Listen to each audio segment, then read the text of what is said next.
শ্লাঘা সহনা শক্ত লজ্জাবো নমিতানন প্রহ্লাদ নারদং নত্বা গৌরবাদ অবদত শনৈ। কলিযুগ পাবন অবতার নিখিল জনমানুষ সন্তাপহারী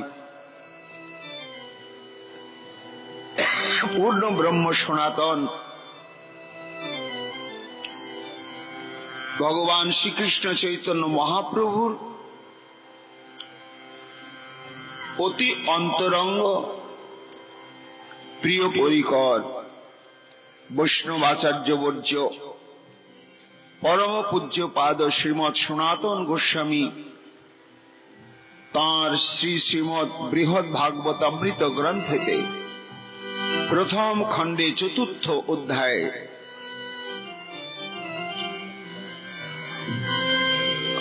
আসন্ন মৃত্যু ব্রহ্ম শাপগ্রস্ত মহারাজ পরীক্ষিত সপ্তাহ কাল ব্যাপী যে পরমহংস চূড়ামণি শ্রী সুখদেব গোস্বামী পাদের বদনে ভাগবতী কথা শ্রবণ করলেন, তদ অন্তে তার মৃত্যুর মুহূর্তটি সমাগত হতে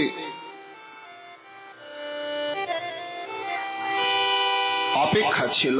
সেই মুহূর্তেই গর্ভধারিণী মাতা উত্তরা দেবী জিজ্ঞাসা করলেন যে এই সপ্তাহ কালব্যাপী শ্রীমদ্ ভাগবতের সার কথা কি, যা অতি অল্প সময়ের মধ্যে অতি সহজভাবেই বলা যায় এবং শ্রবণ করে হৃদয়ঙ্গম করা যায়।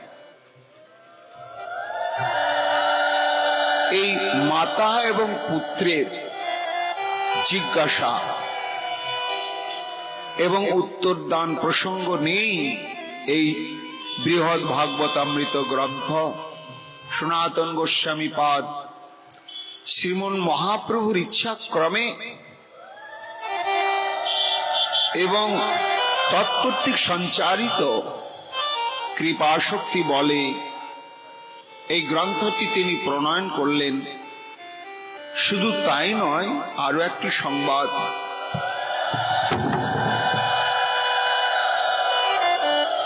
যে শ্রীমদ্ ভাগবত আদি পুরাণের বহু বহু টিকাকার, শ্রীমদ্ ভাগবত গীতার বহু টিকাকার, তেমনি এই বৃহৎ ভাগবতামৃত গ্রন্থের টিকাকার কিন্তু স্বয়ং নিজেই সনাতন গোস্বামী পাদ। গ্রন্থের বক্তব্য এত দুরূহ যে অন্য টিকাকারগণ এই গ্রন্থের উল্লেখিত শ্লোক বক্তব্যের নিগুড় তত্ত্ব সম্যক উপলব্ধি করতে নাও পারেন। তার জন্য নিজেই গ্রন্থকর্তা সনাতন গোস্বামী এবং নিজেই আবার টিকাকার। এটি আমাদের অবশ্যই শ্রোতব্য গ্রন্থ এই ভাগবতামৃত। যে ভক্তি প্রকাশের জন্য প্রচারের জন্য ভাগবতের আবির্ভাব, সেই ভক্তির স্বরূপ কি, আর সেই ভক্তি প্রাপ্ত হলে সেই ভক্তিরস পাত্রটি শ্রী ভগবানের কত নিকটতম, কত কৃপাভাজন হতে পারেন, তারই অতি সূক্ষ্ম বিচারই হচ্ছে এই বৃহৎ ভাগবতামৃত গ্রন্থ। তা আমরা ধারাবাহিক ভাবে এই কয়েকদিন যাবৎ প্রথম থেকে শ্রবণ কীর্তনের সৌভাগ্য লাভ করেছি। আজকে অন্তিম দিন। আমরা কোথায় রয়েছি না, এখন আমরা গঙ্গারামপুরে নেই,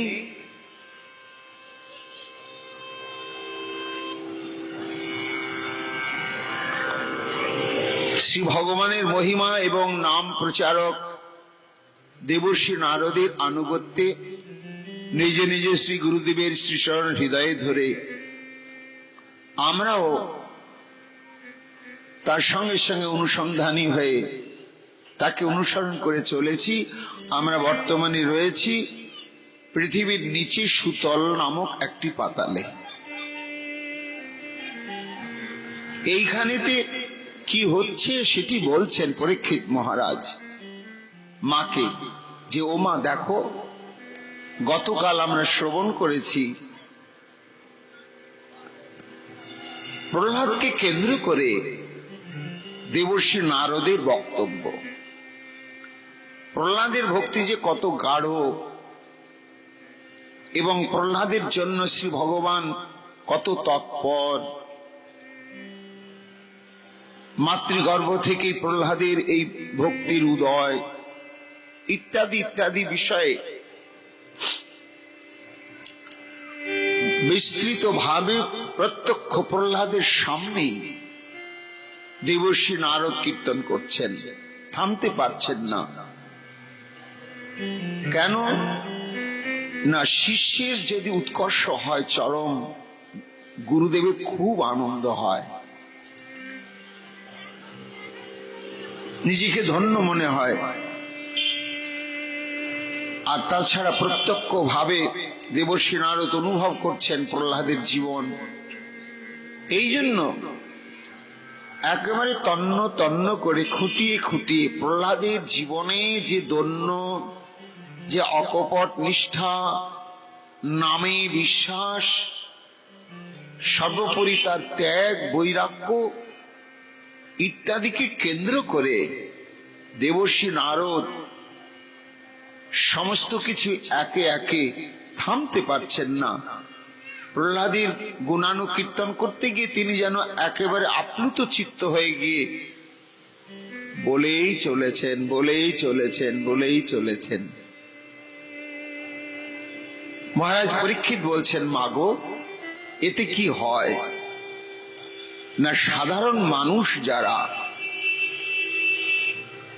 বিষয় রসসিক্ত চিত্ত, যারা আত্মাভিমানী, যারা প্রতিষ্ঠা কামী, যারা মান সম্মান কামী, তাদের সুখ হয়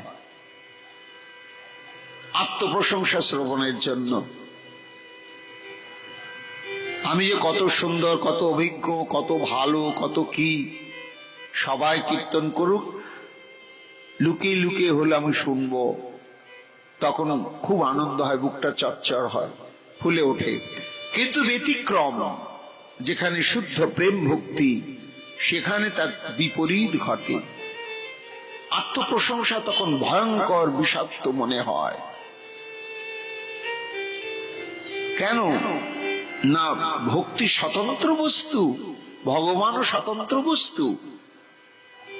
কাজেই কোন ভক্ত, কোন সাধক কখনো তার নিজস্ব স্বাতন্ত্র্য নিয়ে ভক্তিকে প্রকাশ করতে পারবেন না, কখনোই না। এখানে কোন সাধক, কোন ভক্তের নিজস্ব কৃতিত্বই নেই। তার একটি কৃতিত্ব, সে ভক্তির অনুশীলনটি কতখানি অকপট নিষ্কপটে করেছে। সে যত যত অকপট নিষ্কপটে ভক্তির অনুশীলন করবে, ভক্তি শক্তি তার অন্তঃকরণে তত তত প্রগাঢ় ভাবে, বিস্তৃত ভাবে আত্মপ্রকাশ করবে। আর যত যত আত্মপ্রকাশ করবে, তত ততই তার মধ্যে অনির্বচনীয়, অদৃষ্টপূর্ব নানাবিধ প্রেম বিকার আদি প্রকাশ পাবে। আসল ঘটনাটি এখানে কোনো ভক্তের বা সাধকের কৃতিত্ব নেই। তা প্রেমিক ভক্তটি সম্যকভাবে জানেন, তাই তখন তার কাছে আত্মস্তুতি একটা চরম প্রাণান্তকর, অপ্রিয় এবং বিষাক্ত বলে মনে হয়। এতক্ষণ থামতে পারছিলেন না, গুরুদেব তো ভাবে আবিষ্ট হয়ে গিয়েছেন। প্রহ্লাদ দেখছিলেন যে মাঝখানে গুরুদেবকে থামিয়ে দেওয়া যাবে না। কেন না, ভাবের উচ্ছ্বাসের একটা গতিবেগের সীমানা আছে। অতদূর পর্যন্ত উনি যদি না বলতে পারেন তো উনিও হালকা হবেন না। তাই অপেক্ষা করেছিলেন। এইবার যখন ধীরে ধীরে উচ্ছ্বাস বক্তব্যের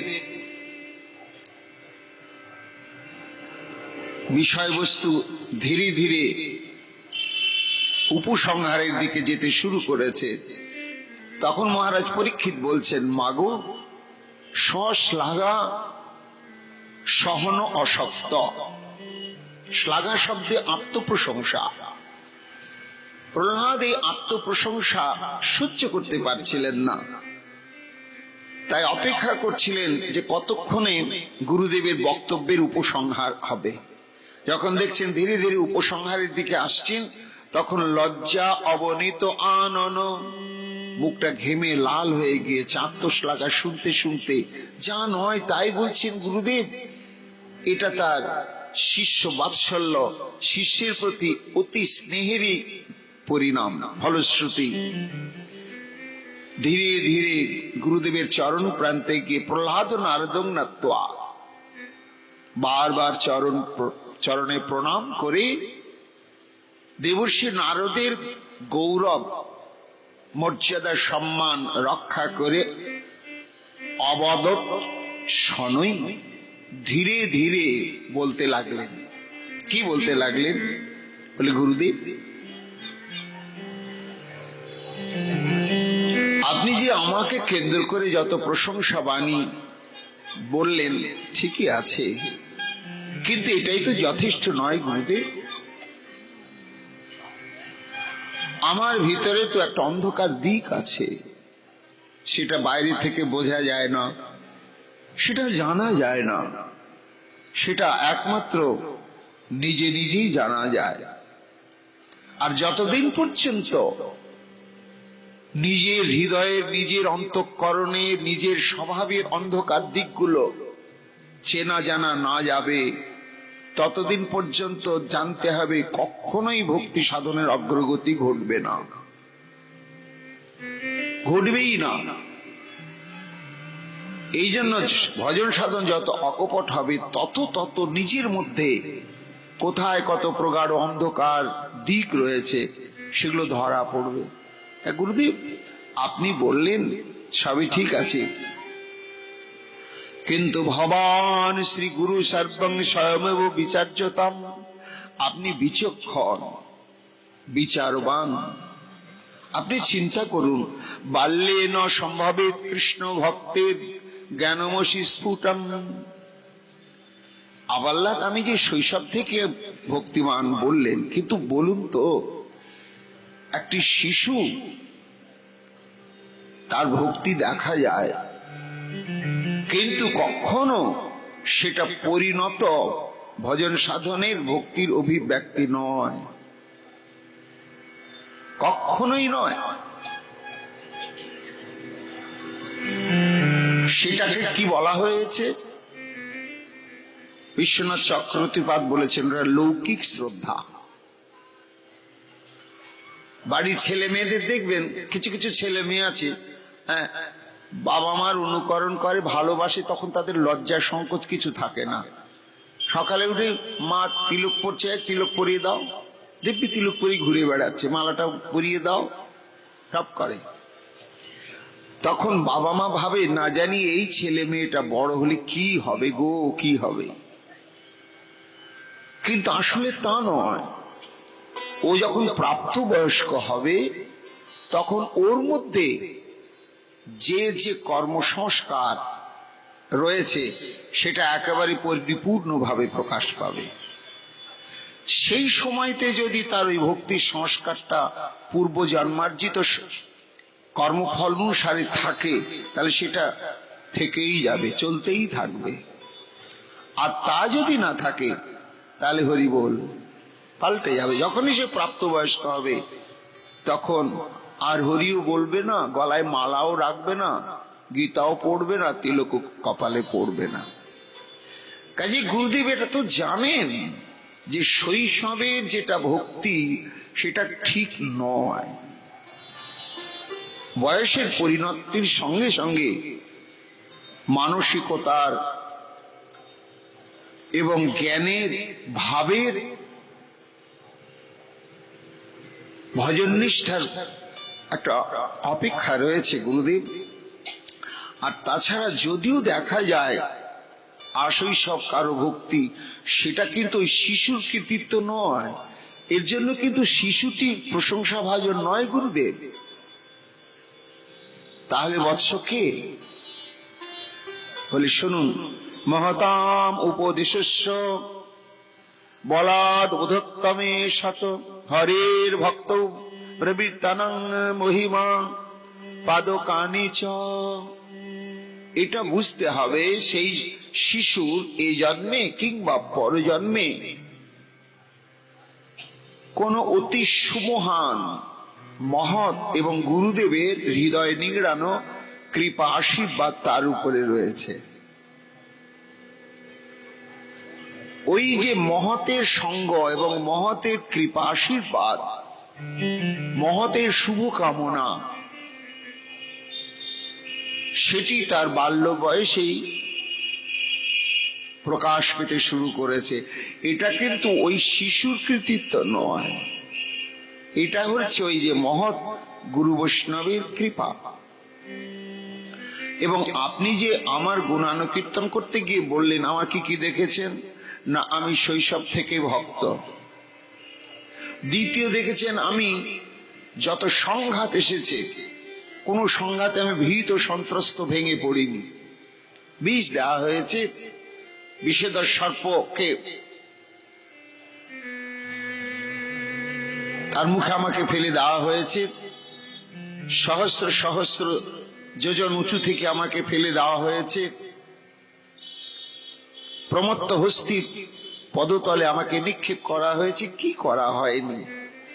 তো যা কিছু করা হয়েছে আমি অকুত ভয়, ভীত সন্ত্রস্ত মোটেও হয়নি।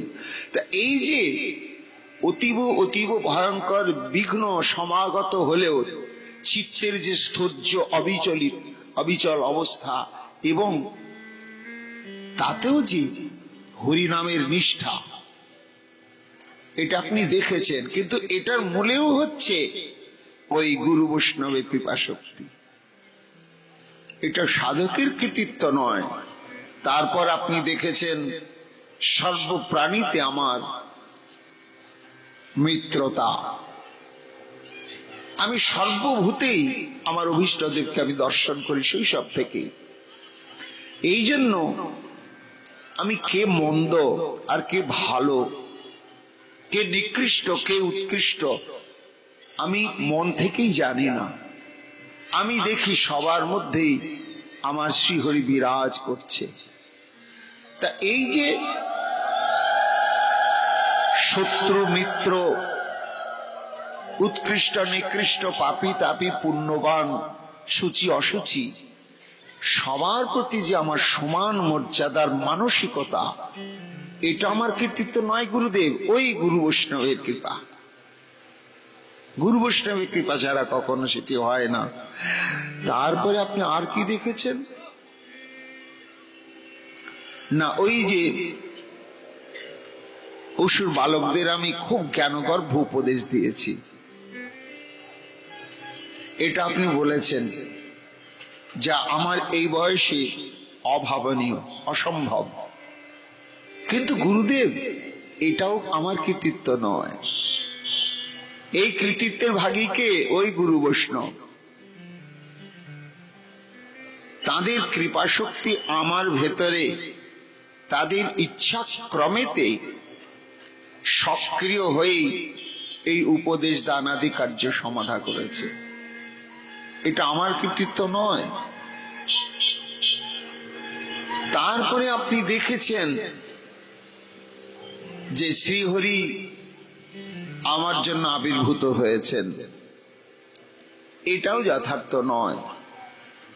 কেবলমাত্র যে আমার জন্যই প্রভু আবির্ভূত হয়েছেন তা নয় গুরুদেব, এটা আংশিক সত্য।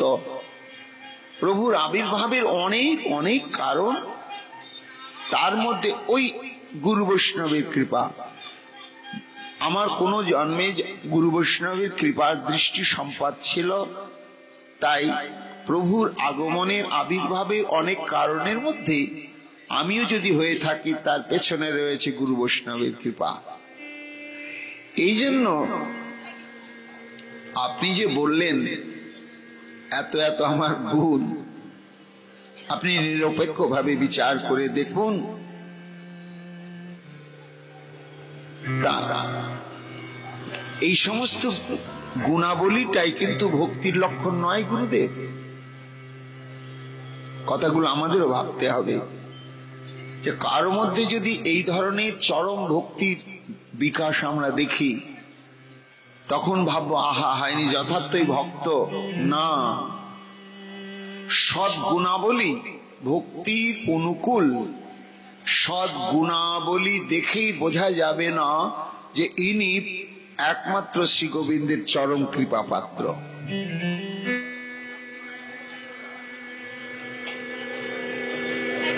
আপনি তো তাই বলছেন, আমার যত যত সদ্গুণাবলী দেখেছেন আর দেখে তাই তিনি আমার প্রতি আকৃষ্ট হয়ে আবির্ভূত হয়েছেন বলছেন, কিন্তু তা নয় গুরুদেব। শুনুন, ভক্তের প্রতি ভগবানের পরিপূর্ণ কৃপার নিদর্শন কি? কোন ভক্তের মধ্যে অলৌকিক শক্তি প্রকাশিত হয়েছে,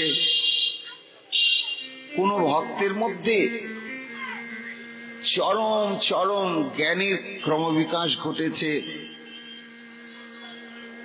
দন্যের প্রকাশ ঘটেছে, একটিও ভগবত কৃপার লক্ষণ নয়।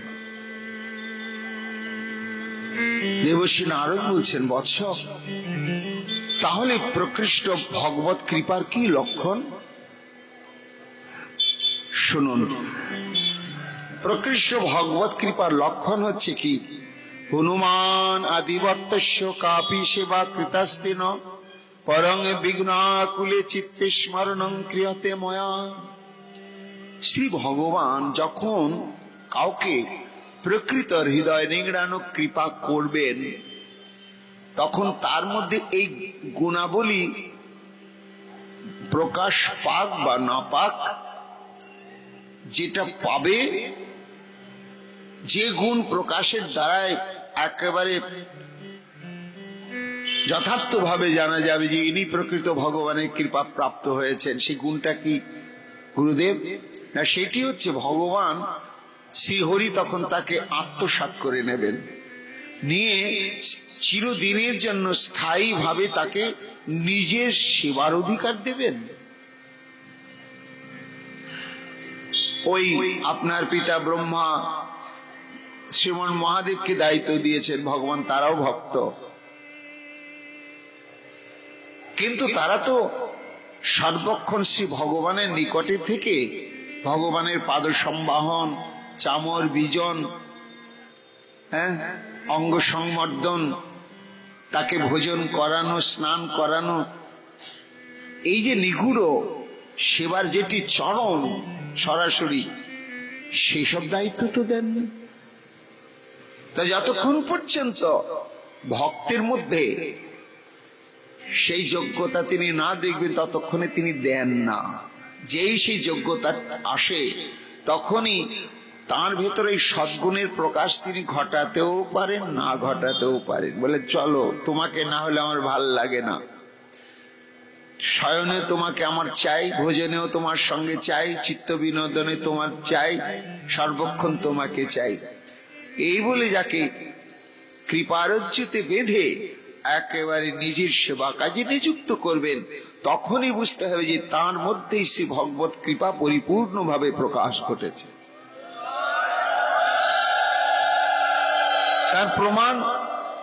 তার প্রমাণ দেখুন, হনুমান। আমিও ভক্ত, হনুমানও ভক্ত, কিন্তু হনুমানের সৌভাগ্য কার আছে গুরুদেব?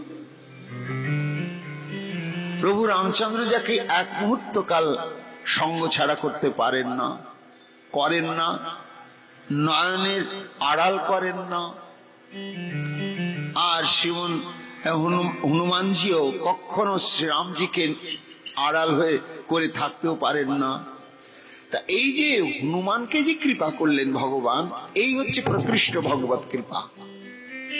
আর এটি হচ্ছে প্রকৃষ্ট ভগবত কৃপার লক্ষণ গুরুদেব। তবে হ্যাঁ, আপনি যে বললেন যে দেখো কত সুকৃতি, যে তোমাকে মাহারা সন্তান যেমন হারানো সন্তানকে ফিরে পেলে তাকে কত আদর করে আত্মহারা হয়ে, তেমনি তোমাকে কোলে তুলে নিয়ে ভগবান নৃসিংহদেব সর্ব অঙ্গ লেহন চাটলেন, তোমাকে কত আদর করলেন, এটা আপনি বলেছেন। আর এই দৃষ্টান্ত দিয়ে আপনি প্রমাণ করতে চেয়েছেন যে এই রকম সৌভাগ্য সুকৃতি আর জগতে কেউ পায়নি, এটাই ভগবত কৃপার চরম। কিন্তু না,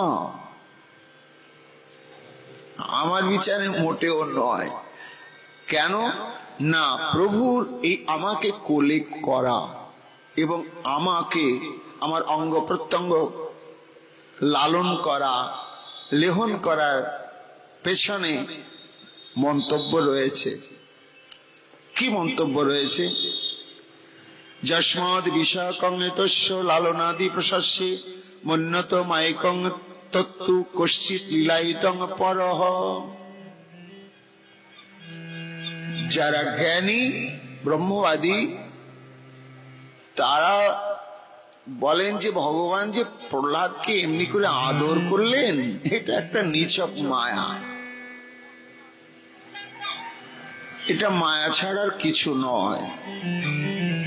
তাহলে দেখুন, এটা যদি যথার্থ আমার প্রতি তার প্রকৃষ্ট কৃপা হবে আর আমার ভক্তি সাধনারই যদি এটা পরিণাম হবে, তাহলে এই মন্তব্য কেন?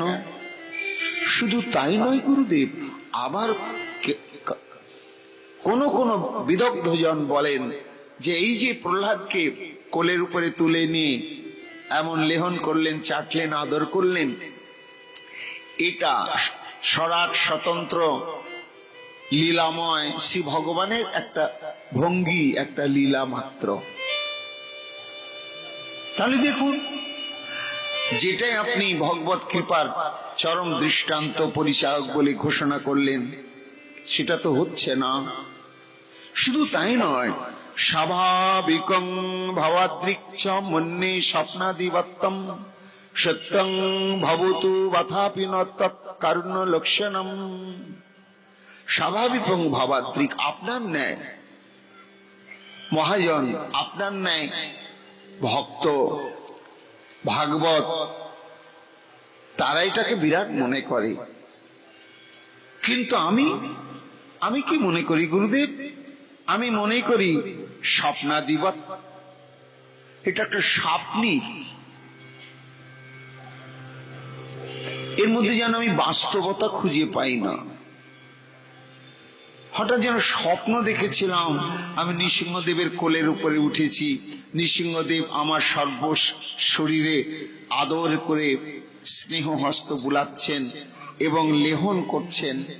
এটা আমার কাছে স্বপ্নের মতো মনে হয় গুরুদেব, আমি এর মধ্যে বাস্তবতা খুঁজে পাই না। সত্যং ভবতু বা অথাপি ন তৎ কারুণ্য লক্ষণ, এইরকম আমাকে কোলে না লেহন করার মধ্যেই যে তার প্রকৃষ্ট কারুণ্য, এটা আমি দেখি না। কি করে খণ্ডন করছেন দেখুন। এই খণ্ডন করছেন কেন? আমাদেরকে শিক্ষা দেওয়ার জন্য, যে দেখো প্রহ্লাদের মতো জগতে কোনো ভক্ত আছে না, হতে পারবে। কিন্তু তারও আত্মসমীক্ষা দেখো, খুঁটিয়ে খুঁটিয়ে নিজের ভেতরের মধ্যে যত কিছু ভক্তির হানি রয়েছে, ত্রুটি রয়েছে, সেগুলো নিজেই নিজেই সমস্ত প্রকাশ করে দিচ্ছেন। দেবশ্রী নারদ বললেন, বৎস তুমি আমার তো আশ্চর্য লাগছে, তুমি স্বপ্নিক বললে কেন? এটাকে তার করুণার লক্ষণ বললে না কেন? বলে বাবা, আপনার বাক্য দিয়ে বলি, আপনি তো বলেছেন মাতৃবৎ। কেমন মাতৃবৎ? হারানো পুত্র মাতৃবৎ। তা গুরুদেব, যদি কোনো মায়ের সন্তান হারিয়ে যায়, সেই সন্তান হারা মা কাঙালিরই হয়, পাগলিরই হয়, অনাহার অনিদ্রায় সর্বত্র বিচরণ করতে করতে দৈবক্রমে যদি হারানো পুত্রকে দীর্ঘকাল পরে প্রাপ্ত হয়, গুরুদেব বলুন তো তাকে কোল ছাড়া করে? তা তো করে না। তাই এটাই যদি বাস্তব বাৎসল্যের নিদর্শন হয়ে থাকে, তাহলে কই আমার সে নৃসিংহদেব? ওই একদিনই ঘটেছিল, তারপরে তিনি কোথায় অদৃশ্য হয়ে চলে গেলেন, আর নেই।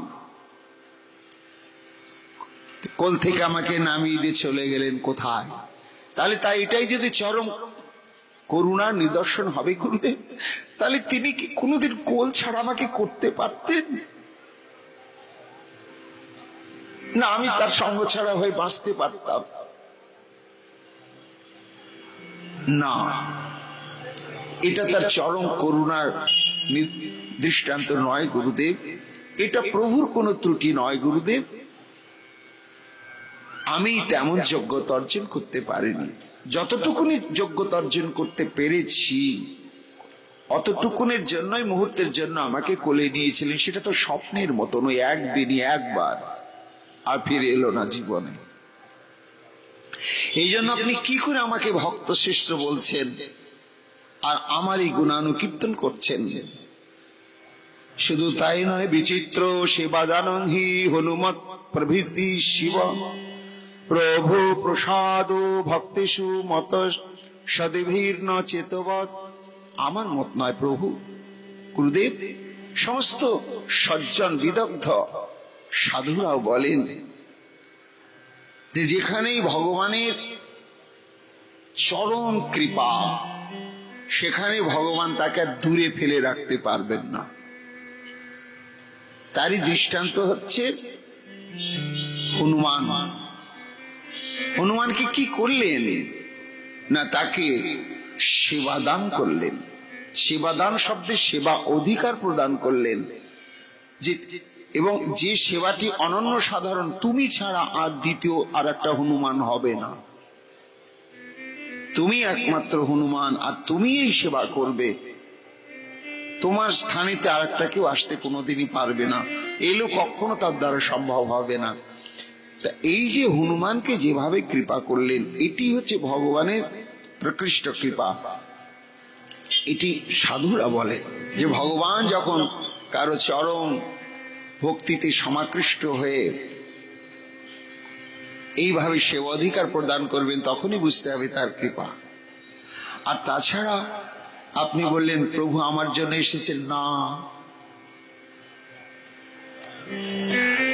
তিনি শুনুন কেন এসেছেন, একে একে বলি। আমি তার প্রিয় নয়, তার সব থেকে চরম পরম প্রিয় হচ্ছে জয় বিজয়, বৈকুণ্ঠের দ্বারী। তার অভিশপ্ত হয়েছিল সনক সনন্দ সনত কুমার সনন্দন এদের কাছে। তা তিনি এত এত তাদেরকে ভালোবেসে ফেলেছিলেন, পরিকর বৃন্দকে, দাড়িগণকে, শেষে নিজেই ছুটে এলেন। এসে সেই সমস্ত, তারা তো ভক্ত, কিন্তু ঋষিদের কাছে সবিনয়ে বলছেন, ঋষি ঠিকই করলে, তারা ঔদ্ধত্য প্রকাশ করলো, তার জন্য দণ্ড দিলে ঠিকই করলে, কিন্তু ওদেরকে ছাড়া আমি তো থাকতে পারবো না, ওরা যাতে তাড়াতাড়ি আমার কাছে ফিরে আসে, সহজে অতি অল্পকালের মধ্যেই তারই তোমরা ব্যবস্থা করে দাও। বলে তার 3 জন্ম, সেই 3 জন্মের একটা জন্ম হচ্ছে এই আমার পিতা আর আমার খুল্লতাতো কাকা হিরণ্যাক্ষ আর হিরণ্যকশিপু। এরা যে ওই সনক সনন্দ ইত্যাদি এদের অভিশাপে দত্তকুলে এসেছেন, এদেরকে তাড়াতাড়ি ফিরিয়ে নেওয়ার জন্যই প্রভু এই রূপে আবির্ভূত হলেন। একটা কারণ, এতে আমার কিছু নেই। দ্বিতীয় বলি শুনুন, ব্রহ্মার বাক্যের সত্যতা। যখন ব্রহ্মার কাছে অমর বর প্রার্থনা করলেন হিরণ্যকশিপু, তখন ব্রহ্মা বলে অসম্ভব, অমর দেওয়ার যোগ্যতা অধিকার আমার নেই বৎস। ঠিক আছে, তাহলে আপনার এই যে আপনি তো স্রষ্টা, ব্রহ্মাণ্ড সৃষ্টি করেছেন, তা আপনার ব্রহ্মাণ্ডের কোন সৃষ্ট বৃক্ষ লতা গুল্ম পশু পাখি কীট পতঙ্গ অসুর দানব দেবতা কেউ যেন আমাকে কখনো কোনোদিন মারতে না পারে। আপনার কর্তৃক সৃষ্ট যে দিন রাত্রি মাস বার এই সমস্ত কালকে আশ্রয় করে যেন আমার কখনো মৃত্যু না হয়। ব্রহ্মা দেখলেন যাক অমর বর্ত চাইল না, তথাস্তু, যাও, তুমি দিনে মরবে না, রাতে মরবে না, জলে স্থলে আকাশে মরবে না, তুমি যক্ষ রক্ষ পিচাস গন্ধর্ব পশু পাখি কীট পতঙ্গ ইত্যাদি কারোর দ্বারা হবে না, অগ্নিতে দগ্ধ হবে না, অস্ত্রে শস্ত্রে তোমার মৃত্যু হবে না, ঘরে হবে না, বাইরে হবে না। এই যে বর দিলেন, আর সেই বরে বলিয়ান হয়ে আমার পিতা দত্তরাজ হিরণ্যকশিপু তখন কি হলো না, এসেই ওই ভাতৃহন্তার প্রতি প্রতিশোধের নেশায় মেতে উঠে ভাবলেন ওকে তো দেখা যাচ্ছে না, কাজে ওকে আঘাত করতে গেলে আঘাতের প্রয়োজন হচ্ছে ওর ভক্ত। তাই গুরুদেব আপনি তো জানেন যে আমার পিতা কি অমানুষিক, কি অভাবনীয় অত্যাচার উৎপীড়ন আরম্ভ করেছিল ব্রহ্মাণ্ডের যত যত ভক্তগণ। তা প্রভু আবির্ভূত হলেন, ওই যে তার বাণী রয়েছে পরিত্রাণায় সাধুনাং বিনাশায় চ দুষ্কৃতাম। আমার পিতা হিরণ্যকশিপুকে বিনাশ এবং অত্যাচারিত সমস্ত সাধুবৃন্দকে রক্ষার জন্যই তিনি আবির্ভূত হলেন, একটা। আর একটা হচ্ছে ওই যে ব্রহ্মা এমন বর দিয়েছেন যে তোমাকে যক্ষ রক্ষ পিচাস গন্ধর্ব মানুষ কেউ মারতে পারবে না, কিন্তু মৃত্যুটা তো হতেও হবে।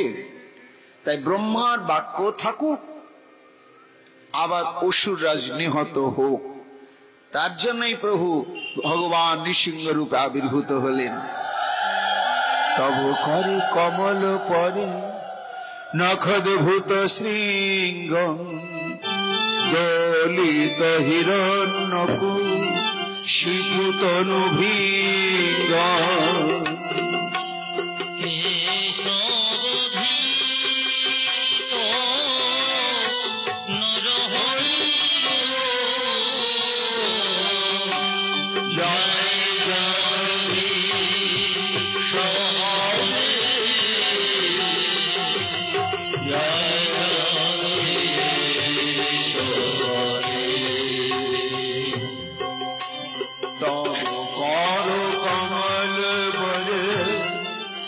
নখদ্ভূত শৃঙ্গ দলিত হিরণ্যক সোনু তনু ভৃঙ্গ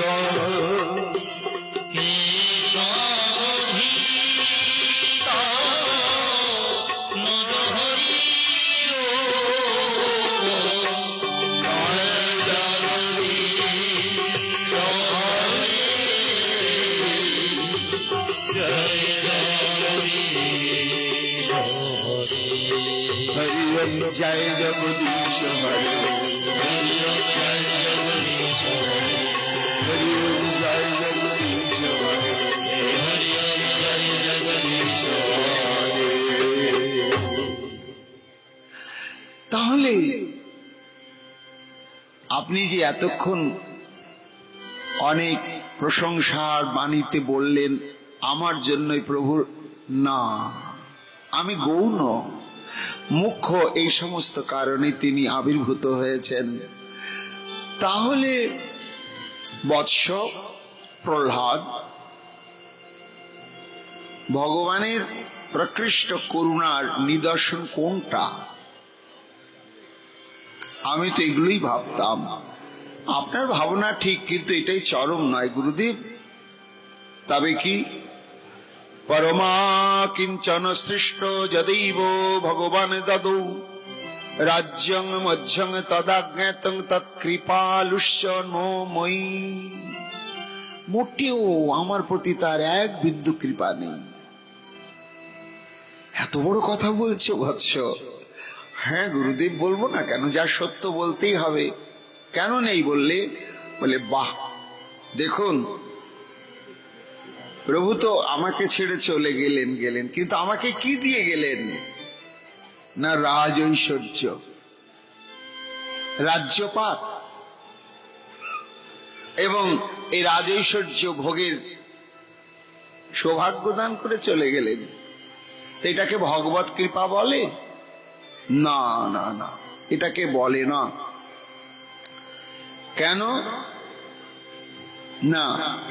প্রকৃষ্ট কৃপা নিদর্শন শাস্ত্রে রয়েছে গুরুদেব, এবং শ্রী ভগবানও বলেছেন। ওই যে বলেছেন, মাম ঐশ্বর্য শ্রীমদান্ধ দণ্ডপানিং ন পুষ্যতি, মাম দণ্ডপানিং ন পুষ্যতি শ্রীমদান্ধ। তাই তং ভ্রংশামি সম্পদেভ্য যস্য বাঞ্ছামনুগ্রহম। যাকে ভগবান নিজেই শ্রীমুখে বলছেন। কখন বলছেন? দ্বাদশ স্কন্ধে 17 অধ্যায়ে 27 অধ্যায়ে গোবর্ধন ধারণ লীলার অন্তে, যখন দেবরাজ ইন্দ্র এসে গোবিন্দ কুণ্ডের তটে ভগবান শ্রীকৃষ্ণের স্তুতিরুতি করছেন, তখন কথা বলেছিলেন শ্রী গোবিন্দ। এই কথাটা বলেছিলেন, বলে দেখো ইন্দ্র, এই যে তুমি অত্যন্ত অহংকারী হয়ে গিয়েছিলে, তুমি তো জানো আমি কে, আর তুমি জানো যে কাদেরকে আমি পিতামাতা বলে সম্বোধন করে মর্যাদা দিই, কাদের পাদুকা আমি মাথায় করে বুকে করে বহন করি, তুমি সবই জানো। কিন্তু তুমি দেবরাজ ইন্দ্র, তোমার অধীনে সমস্ত দেবতাগণ, তুমি মহাশক্তিশালী। এই অভিমানে আমার স্বরূপটা তুমি চিনতেই পারলে না, ভুলে গেলে। তা তোমাকে সেই স্মৃতিতে ফিরে আনার জন্যই আমাকে এরকম একটু করতে হলো। শোনো, মাম ঐশ্বর্য শ্রী মদান্ধ দণ্ডপানি নপশ্যতি। যারা বিত্ত, বৈভব, ক্ষমতা, নেতৃত্ব, কর্তৃত্বের মোহে পড়ে অন্ধ হয়ে যায়, আমি যে সর্বজীবের সর্বদেবদেবীর দণ্ডদাতা যে আমি, আমাকে তারা নপশ্যতি দেখতে পায় না। যখন পায় না, তা না দেখলেও তো তাদের গতি হবে না। যাতে দেখতে পায়, তখন আমি কি করি? তং ভ্রংশয় আমি সম্পদেভ্য। তখন তাদের সমস্ত যে ঐশ্বর্য, যে শক্তির জন্য তার অহংকার এবং অহংকারের পরিণাম অন্ধতা, তখন আমি সব কেড়ে নিই। প্রহ্লাদ বলছেন, গুরুদেব ভগবান নিজেই বলছেন যে তিনি যদি কাউকে প্রকৃষ্ট কৃপা করেন, তখন তাকে সম্পদ থেকে বিচ্যুত করেন, আর আমাকে উল্টো হয়ে গেল। আরো সম্পদের মধ্যে তিনি ঠেলে দিলেন। শুধু তাই নয়, ভগবান শ্রীমুখে বলেছেন, যে সহমনুগৃহ্ণামি হরিষ্যে তদ্ধনং শনৈ তদ অধনং ত্যাজন্তস্য স্বজনা দুঃখ দুঃখিতম। মহারাজ পরীক্ষিতকে বলছে সুখদেব গোস্বামী পাদ, যখন সুখদেব গোস্বামী পাদ প্রশ্ন করলেন যে গুরুদেব, আমার একটু মনের কৌতূহল, যারা মা মনসা, কালী, শিব, নানা রকম দেবদেবীর পূজা অর্চন করে, তাদের দিন দিন টাকা পয়সা ধন দৌলত ফেটেই পড়ে একেবারে। আর যারা এই হরি ভজন করে, আস্তে আস্তে তারা হরি বল, অথচ হরিকে এতে চাংশ কলাপুংস কৃষ্ণস্তু ভগবান স্বয়ং সর্বকারণ কারণম। তিনি যদি সর্বকারণ কারণম হন, তাহলে তাকে ভজিলে মানুষ কাঙাল হয়ে যায় কেন? আর অন্যান্য দেবদেবীকে ভজিলে মানুষ ঐশ্বর্য লাভ করে, লাভ পূজা প্রতিষ্ঠা লাভ করে, এর কারণ কি? তখন তার উত্তরে এটি বলেছিলেন সুখদেব গোস্বামী পাদ, ঠিকই বলেছ বৎস, কিন্তু কারণ আছে। কি কারণ আছে জানো? এই যে যারা দেবদেবীর উপাসনা করে না, তারা হচ্ছে সকাম ভক্ত। তারা চাওয়া পাওয়া নিয়েই দেবদেবীর উপাসনা করে। তারা কিন্তু ভালোবাসার তাগিদে ভজনা করে না। তো তারা ধনং দেহি, যশং দেহি, দিশদহি ইত্যাদি ইত্যাদি তারা প্রার্থনা করে, দেব তারা তাই দেয়, আর তাই দেওয়ার ক্ষমতা আছে তাদের, তার বেশি তারা দেবে না। কিন্তু যারা সাধু সঙ্গ করতে করতে করতে করতে করতে একমাত্র যখন বুঝতে পারে যে এই যে অন্তর আত্মাতে আমাদের একটা চিরকালের সংস্কার রয়েছে, কি না প্রেম তৃষ্ণা। আমরা ভালোবাসতে চাই আর ভালোবাসা পেতে চাই, এবং সেই ভালোবাসাটা হবে কেমন? নিশ্ছিদ্র, ভেজাল থাকবে না। আর কেমন হবে না, সেটা অখণ্ড, তার কোনো খণ্ড থাকবে না। এই সংকল্প নিয়ে, এই বাসনা নিয়েই তো ভজে শ্রীহরিকে, গোবিন্দকে, যেহেতু তিনি প্রেমের বিগ্রহ, তা সেখানে চাওয়া পাওয়া ইত্যাদি আসেই না। এলে সেটাকে বিড়ম্বনা মনে করে। আর তাদের এই যে তোমাকে ভালোবাসলে তোমার সুখ হয়, আমি বুঝতে পেরেছি গোবিন্দ, তাই আমি তোমাকে সর্বক্ষণ ভালোবাসতে চাই। এই ব্যাকুলতা, পিপাসাটা যখন কপটতা শূন্য হয়ে যায়, একেবারে স্বার্থের গন্ধ থাকে না, বিন্দু মাত্র গন্ধ থাকে না, একটাই স্বার্থ, তোমার সুখ, তোমার প্রীতি, তোমার আনন্দ, তোমার তৃপ্তি। তখন শ্রী ভগবানও তাকে ভালোবেসে ফেলেন। আর সেই ভালোবাসার বৈশিষ্ট্য কি? পরীক্ষিত বলছেন, সুখদেব গোস্বামী পাদ পরীক্ষিতকে, যে ভালোবাসার ধর্ম কি না, ভালোবাসা কখনো ভাগ হয় না, একেবারেই হয় না। ভালোবাসা সবসময় অখণ্ড হতে হবে। যতক্ষণ ভালোবাসা অখণ্ড না হবে, ততক্ষণ পর্যন্ত ভালোবাসার পূর্ণ আস্বাদন, পূর্ণ তৃপ্তি আসবে না, তাই না? এই জগতের এটা তো স্বাভাবিক নিয়ম। আমরা ভালোবাসার ভাগ দিতে চাই না কারো কাছে। একটা ছেলের কোলে যদি আর একটা ছেলে ওঠে কিনা, ওর ছোট্ট ছেলে, সেও বোঝে যে মায়ের ভালোবাসাটা ভাগ হয়ে যাচ্ছে, তাকে টেনে হিঁচড়ে নামিয়ে দেবে, ও মার কাছে আসতে গেলে তাকে তাড়াবে। একটা শিশু মন, সেও চায় মায়ের অখণ্ড ভালোবাসাটা, যে মায়ের 16 আনা ভালোবাসাটা আমার জন্য থাকুক, সেখানে কোনো ভাগ না হোক। এটা হচ্ছে ভালোবাসার স্বাভাবিক একটা বৈশিষ্ট্য, গুণ, ধর্ম, বৃত্তি, যাই বলা হোক। তা এইভাবে ভক্ত যখন অকপট নিষ্কপট ভাবে ভালোবাসার তাগিদে ভগবানকে ভক্তি সাধনার মাধ্যমে ভালোবেসে ফেলে, তখন শ্রী ভগবানও তার ভালোবাসায় আকৃষ্ট হয়ে তাকে ভালোবেসে ফেলেন। তখন কি হয় জানো না, সাধারণ ভক্ত যখন তাকে ভালোবাসে, অতি ক্ষুদ্রতম হলেও কোনো স্বার্থ নিয়ে, প্রয়োজনের তাগিদে, শ্রী ভগবান তখন তাকে এটা সেটা কিছু দিয়ে ওইখানেই তুষ্ট করে রেখে দেন। কিন্তু যারা ভগবানকে ভালোবাসার তাগিদেই শুধু ভালোবাসে, সেখানে বিন্দু মাত্র চাওয়া পাওয়া নেই, কিচ্ছু নাই। দৃষ্টান্ত দিলেন, যুবতী রাং যথা যিনি জুনাঞ্চ যুবত যথা। প্রাথমিক অবস্থায় যুবক যুবতীর যে প্রেম, সেখানে বিন্দু মাত্র চাওয়া পাওয়া থাকে না।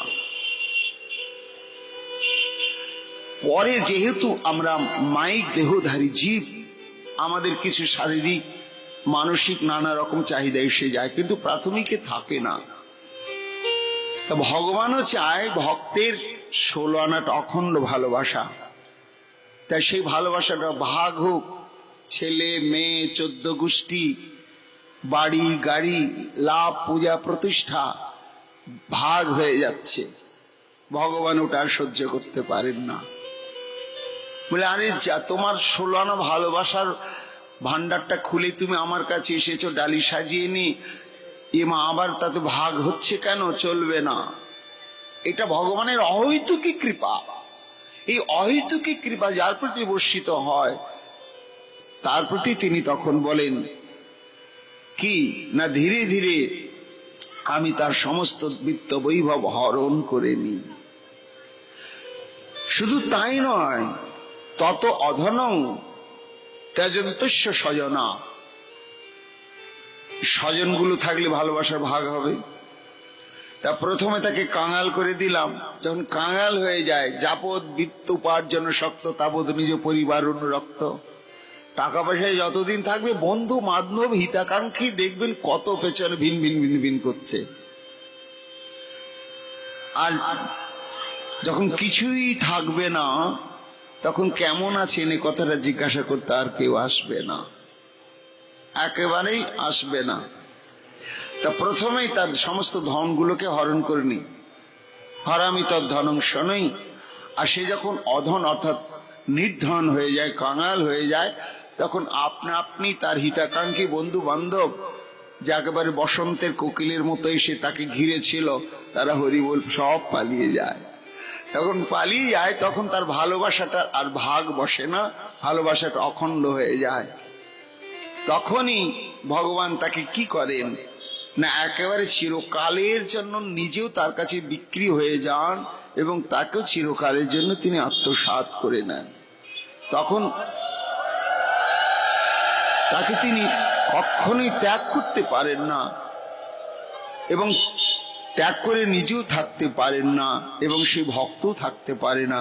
তা গুরুদেব, আমার প্রতি যদি তার অশেষ বিশেষ করুণাই হতো, তাহলে এই যে তার নিষ্ঠা ভক্তি প্রেম ভালোবাসার যে ভাগ বসিয়ে গেলেন, তিনি নিজেই প্রজা পালন,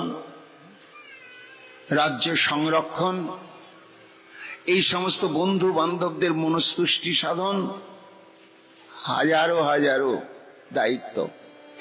তা এটা কি তার যথার্থ করুণার নিদর্শন গুরুদেব আমার প্রতি? কখনোই নয়। অধন অয়ং ধনং প্রাপ্য মাদ্দন্নুচ্চৈর্ন মাং স্মরিত ইতি কারুণিকনুনং ধনং মে ভুরি না দদাত। আহা, আরো দৃষ্টান্ত রয়েছে। দ্বারকায় গিয়েছিলেন সুদামা,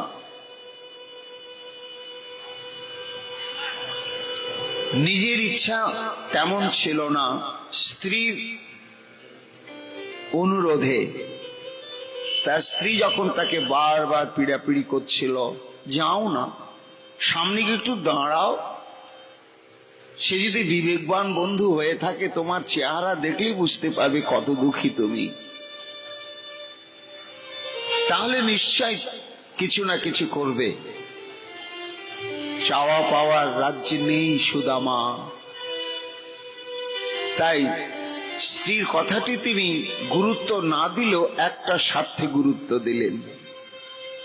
কি বলে, চাওয়া পাওয়ার জন্য স্ত্রী আমাকে পাঠাচ্ছে, কিন্তু দ্বারকায় যাওয়ার জন্য তো কোনোদিন আমি অনুপ্রাণিত হইনি, নিজের থেকেও হইনি। আজকে স্ত্রী আমাকে বারবার অনুপ্রেরণা যোগাচ্ছে, তা আমার লাভ কোথায়? না আমি পাবো কি চাইবো জানি না, আমার লাভ হচ্ছে ভগবত দর্শন। হ্যাঁ, আমি নয়ন ভরে বহুকাল যাকে ভুলেছিলাম, আমার এই ভাগ্যবতী স্ত্রী যিনি আমাকে শ্রী ভগবত সাক্ষাৎকার ভগবত দর্শনের দিকে ঠেলে দিলেন, এই তো প্রকৃষ্ট সহধর্মিনী। কৃষ্ণ গুণগান গাইতে গাইতে সুদামা চলেছে।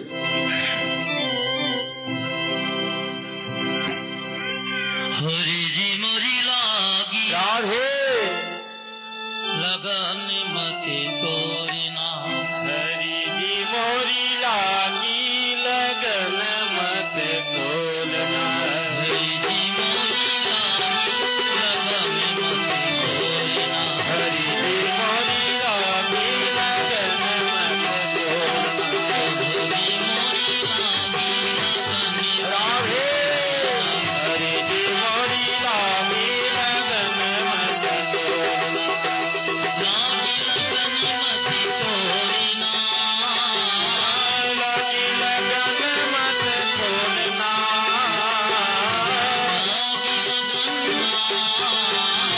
लागी लगन लागी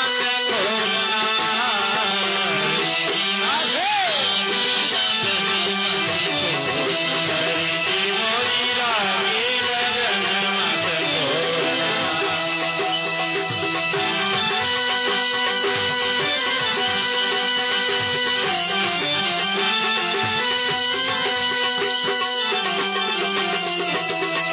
बेटी गोहारी मैंने तेरी नाम की। दुहारी में तो मेरे लागे। बेटी गोहारी मैंने तेरी नाम की। दुहारी मैंने लागे।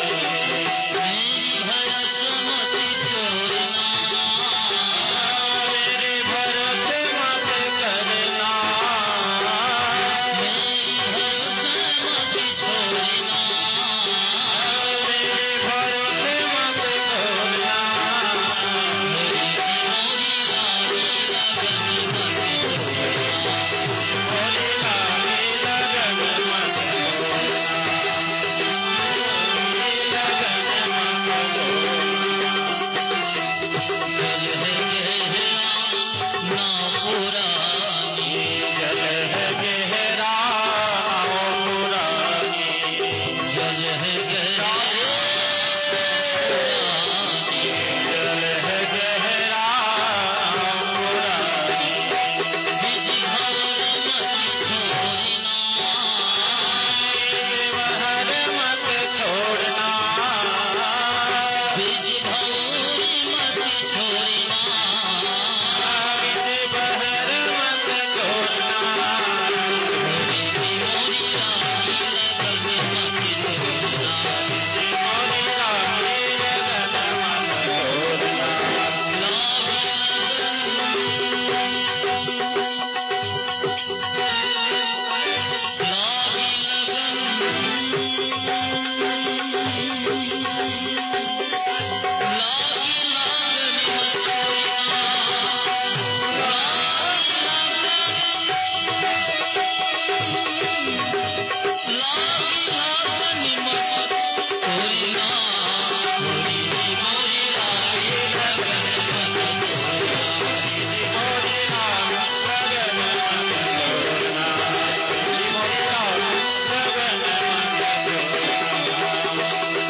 लागी की विनती सुन लीजिए।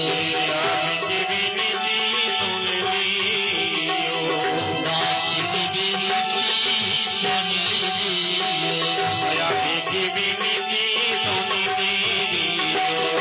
हाथ पकड़ मत छोड़ना। हाथ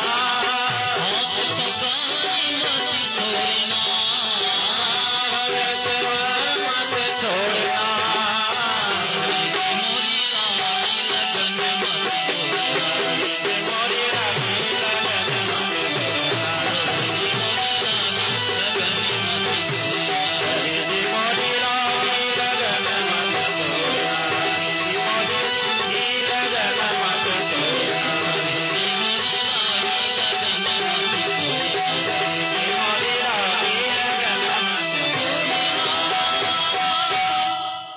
রাধা রানী কি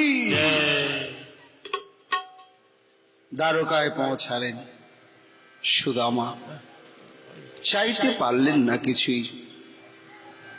একটি রাত্রি অতিবাহিত করলেন শ্রী ভগবানের সান্নিধ্যে। তারপরে আবার পরের দিনে বিদায় নিয়ে নিজ গ্রামে প্রত্যাগমন করলেন।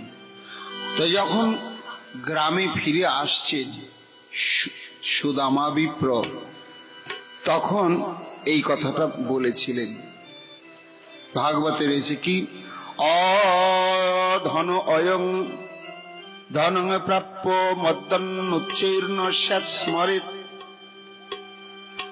আমি চাইতেও পারলাম না, আমার বন্ধু আমাকে কিছু নিজের থেকেও দিল না। কেন দিল না?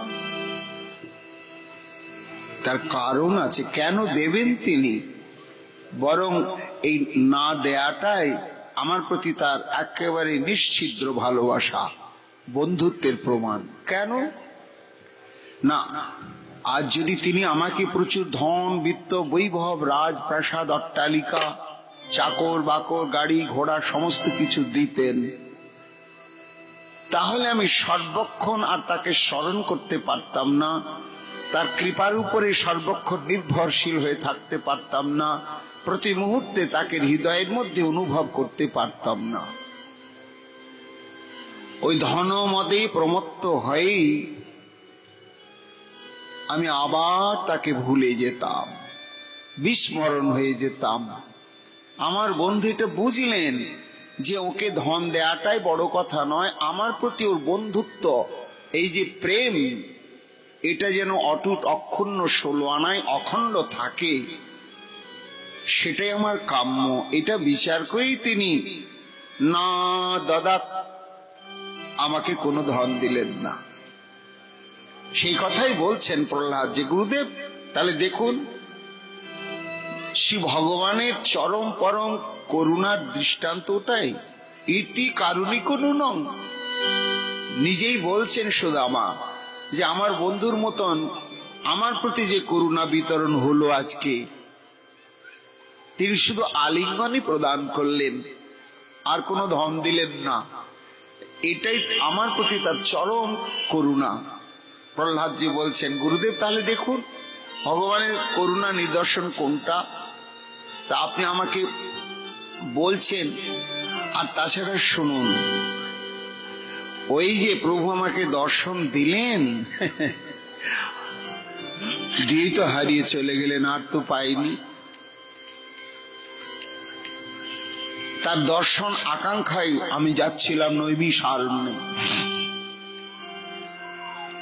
যদিও মনি ঋষিগণ বলেন যে আমার ইষ্টদেব নৃসিংহ, তিনি শ্রীহরি বৈকুণ্ঠনাথ, তিনি রয়েছেন এই সুতলে বলির দ্বারপাল রূপে, এটা বলেন সবাই, কিন্তু আমি তো সবসময় দেখতে পাই না।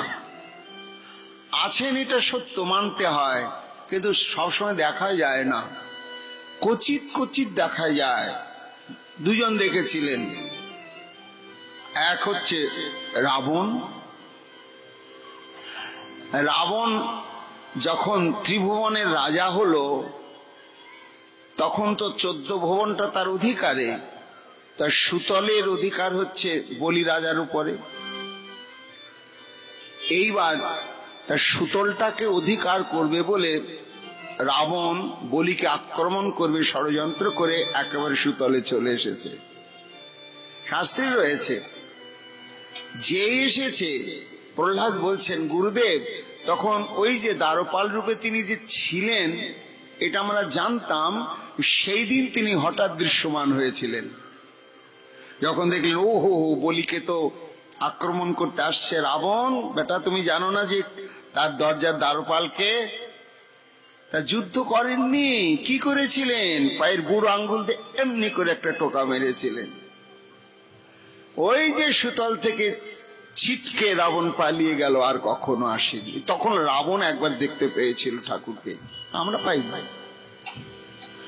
আর একবার দুর্বাসা পেয়েছিল, ওই যে কুশদত্ত যখন দ্বারকানগর আক্রমণ করেছিল, তখন তিনি ডাকতে এসেছিলেন দ্বারকাধীশকে, তিনি একবার দেখা পেয়েছেন। এই রকম হঠাৎ হঠাৎ কখনো কখনো তাকে দর্শন পাওয়া যায়। তা আমাকে যদি তিনি চরম পরম করুণা করেন, তাহলে কি আমার নয়ন ছাড়া হয়ে তিনি থাকতে পারেন? তা পারেন না। আর আমাকেও কি বিষয় কূপে ডুবিয়ে দিয়েছেন, এত দায়িত্ব, এত কর্তব্য, এত মর্যাদা রক্ষা, আমিও যেন আস্তে আস্তে তাকে একেবারে চরম ভুলতে বসেছি। এটা কি করে কৃপা? যে কৃপার নিদর্শনই হতো তিনি যদি আমাকে কাঙাল করে দিতেন। শুধু কাঙাল করে দিলেও হবে না, হনুমানের মতো যদি তার অঙ্গ সেবার জন্য আমাকে দায়িত্ব দিতেন। দেখুন, আমিও নাম করলাম, নামে আমারও নিষ্ঠা বিশ্বাস, হনুমানেরও, কিন্তু দুজনার নিষ্ঠা বিশ্বাসের পরিণামটা কি হলো না, আমার নামে বিশ্বাসে বিষক্রিয়া হলো না, আগুনে পোড়ালো না, সমস্ত জগৎ আমার নাম নিষ্ঠার জয় জয়কার দিল, কিন্তু আমার ঠাকুরের তো কোনো কিছু হলো না। আমি পড়লাম না বলে ঠাকুরের কোনো উপকার লাগলো? আমি বিষ পান করে মরলাম না বলে কি আমার প্রভুর কোনো উপকার হলো? কিচ্ছুই হলো না। ওটা মানুষ প্রশংসা করলো, কিন্তু হনুমানের কেমন নাম নিষ্ঠা! যে 7 সমুদ্র অতিক্রম করে যেতে স্বয়ং প্রভু রামজি সেতু বন্ধন করলেন, স্বয়ং রাম। আর সীতার অনুসন্ধান করতে গিয়ে হনুমান চন্দ্র সাঁকো বাঁধা দূরের কথা, ওই রাম নামের সাঁকোকে অবলম্বন করে, এত তার বিশ্বাস ছিল নামে, নামের অসাধ্য সাধন, নামে সবকিছু হতে পারে, তা সেই বিশ্বাস নিয়ে একেবারে লঙ্কায় গিয়ে মা সীতার সাক্ষাৎ করে বিস্তৃত সংবাদ এবং মায়ের কৃপা আশীর্বাদ এবং নিদর্শন নিয়ে প্রভু রামচন্দ্রকে সন্তুষ্ট করলেন, সন্ধান দিয়ে তাকে আশ্বস্ত করলেন। তাহলে হনুমানের যে নামনিষ্ঠা, সেটি ভগবানের সুখের হেতু হলো, আনন্দের হেতু হলো। কিন্তু আমার যে নামনিষ্ঠা, আগুনে পুড়লাম না, বিষে মরলাম না, এতে কিন্তু ঠাকুরের কোনো প্রীতি বিধান করতে পারেনি। এই জন্য জগৎ আমার ভক্তিকে দেখে, প্রশংসা করে বটে, কিন্তু আমার বিচার এটা একেবারেই যথার্থ নয়। তাহলে কি ঐশ্বর্য মদে আমি এইভাবে ডুবে থাকতাম আর তিনি আমাকে রাখতে পারতেন? যাকে যথার্থ কৃপা করেন, হরামি তদ্ধনং শনৈ, তার সমস্ত কিছু কেড়ে নেন না। এর জন্যই বুঝতে হবে আমাদের কি না, ভজন সাধন করছি আর সংসার উপচে পড়ছে, তখন বুকটা চরচর করে ফুলছে আমার, হ্যাঁ প্রভু আমাকে খুব কৃপা করছেন, খুব কৃপা করছেন, কৃপা করছেন। কিন্তু ভগবানের এবম্বিত কৃপা আসে দুটো দিক দিয়ে, একটা মায়া শক্তির দরজা দিয়ে আর একটা স্বরূপ শক্তির দরজা দিয়ে। মায়া শক্তির দরজা দিয়ে যখন তার কৃপাটা আসে কিনা, তখন ওই ধুলো হাতে নিলে সোনা হয়ে যায়। লটারি টিকিট কাটলে ফার্স্ট প্রাইজটাই জুটে যায়। এই যে কৃপা, এটা হচ্ছে মায়া শক্তির দ্বারে আসছে। কেন না, তুমি আমাকে ভালোবাসার তাগিদেই তুমি ভালোবাসনি। তুমি জানলে জানো, না জানলে না জানো, তোমার ভালোবাসার মধ্যে কিছু অতি সূক্ষ্ম ভাবেও চাওয়া পাওয়া আছে, কিন্তু তুমি তো আমাকে ভালোবাসছো। তার প্রতিদান এই দেখো, ভগবান যদি তাতে তুষ্ট হলেন, শ্রী বিষ্ণু ভক্ত যদি তাতে তুষ্ট হলেন, ভগবান হাসলেন, বাঁচলাম। আর একটি কৃপা হচ্ছে কি না, স্বরূপ শক্তির দ্বারে কৃপা আসে, সেটি হচ্ছে প্রকৃত কৃপা। স্বরূপ শক্তির দরজায় যখন কৃপা আসবে, তখন আস্তে আস্তে আস্তে আস্তে প্রভু তাকে একেবারে নিষ্কিঞ্চন করে দেবেন, একেবারে যেন সর্বক্ষণ সর্বতোভাবে সর্ব ইন্দ্রিয় দিয়ে আমার সঙ্গে সঙ্গে থাকে, আমাকে সর্বাত্মক ভাবে সেবা করে, আমাকে ভালোবাসে। তার ভালোবাসার একটা চরম অভাব বোধ অপেক্ষা শ্রী ভগবানের অন্তঃকরণে দেখা দেয়। একটা দৃষ্টান্ত আছে না, যে জনৈক ব্রাহ্মণ, সে একনিষ্ঠ ভাবে শ্রী ভগবানের ভজন করতে করতে করতে করতে তার ভজনটা এমন ভাবে অহৈতুকী হয়ে গিয়েছিল যে শ্রী ভগবান তার ভালোবাসায় আকৃষ্ট হয়ে পড়লেন। কিন্তু হায়, তার বিশাল ঐশ্বর্য, বিশাল দায়িত্ব, কর্তব্য, ভার। ব্রাহ্মণ যেন সেটাকে উপেক্ষা করতেও পারছিলেন না, আবার প্রত্যাশাবিহীন ভাবে ভগবানকে ভালোবাসার তাগিদেই ভালোবাসছেন। ভগবান দেখলেন না না না না, এ অখণ্ড ভালোবাসা চাই, ভাগ বসানো ভালোবাসা তো আমার নিলে হবে না। হরামি তৎ ধনংস নেই, তার ধন আস্তে আস্তে কেড়ে নেওয়ার একটা ফাঁদ পাতলেন। কি দৈবক্রমে সেই ব্রাহ্মণ একটা বাজার দিয়ে যেতেছে, দেখছে একজন বৈদ সে মাংস বিক্রি করছে একটা বাটখারা দিয়ে, পাথর। তা শাস্ত্রজ্ঞ ব্রাহ্মণ তো দেখলেন ওটা এমনি পাথর তো নয়, সাক্ষাৎ নারায়ণ শিলা। এই বেটা মূর্খ, জানে না। ছি ছি ছি ছি ছি ছি, একে দিয়ে মাংস বিক্রি করছে, পশুর রক্তে স্নান করছেন ঠাকুর। এক ধমক গেই বেটা, কত কোটি কোটি জন্মের মহাপাপিত তুই বেটা হয়েছিস, পশু ঘাতক। আবার কি করছিস দেখ। কি ঠাকুর মশাই, আরে ওটা নারায়ণ যে। হ্যাঁ, আমি তো চিনি না। বাটকারা কেনার পয়সা জোটে না, ওজন করে দেখেছি যে ওই 100 বাটকারার সমানই এটা, তাই এটা দিয়ে তো আমি ওজন করে বিক্রি করি।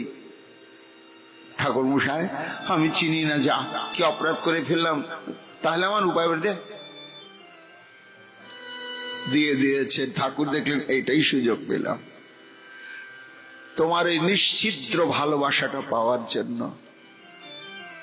নিয়ে গিয়ে তাকে পঞ্চগব্যে, পঞ্চামৃতে, সর্বতীর্থ বাড়িতে, সর্ব ঔষধির দ্বারা মহা অভিষেক করলেন, করে নিজের অভীষ্ট দেবীর সিংহাসনের অর্চনা করতে শুরু করলেন। ভগবান সুযোগ পেয়ে গেলেন, তখন কথা বলছেন, এ কি করলে ব্রাহ্মণ? আমি ওখানে ভালো ছিলাম, রক্তে স্নান করি, তবু ওর ভালোবাসাটাকে আমি উপেক্ষা করতে পারছিলাম না। তুমি আমাকে ওখানে রেখে এসো, না হলে কিন্তু তোমার পরিণাম ভয়ঙ্কর হবে। আরে এতদিন তোমার সেবা করি প্রভু, কোনদিন তো তুমি আমাকে সাড়া দাও না। আজকে যখন তুমি আমাকে সাড়া দিয়েছ, তখন আমি জানি তোমার কৃপা হয়েছে প্রভু। যখন তুমি প্রাণের সাড়া দিয়েছ, আমিও তোমাকে বলছি প্রাণ মন থেকে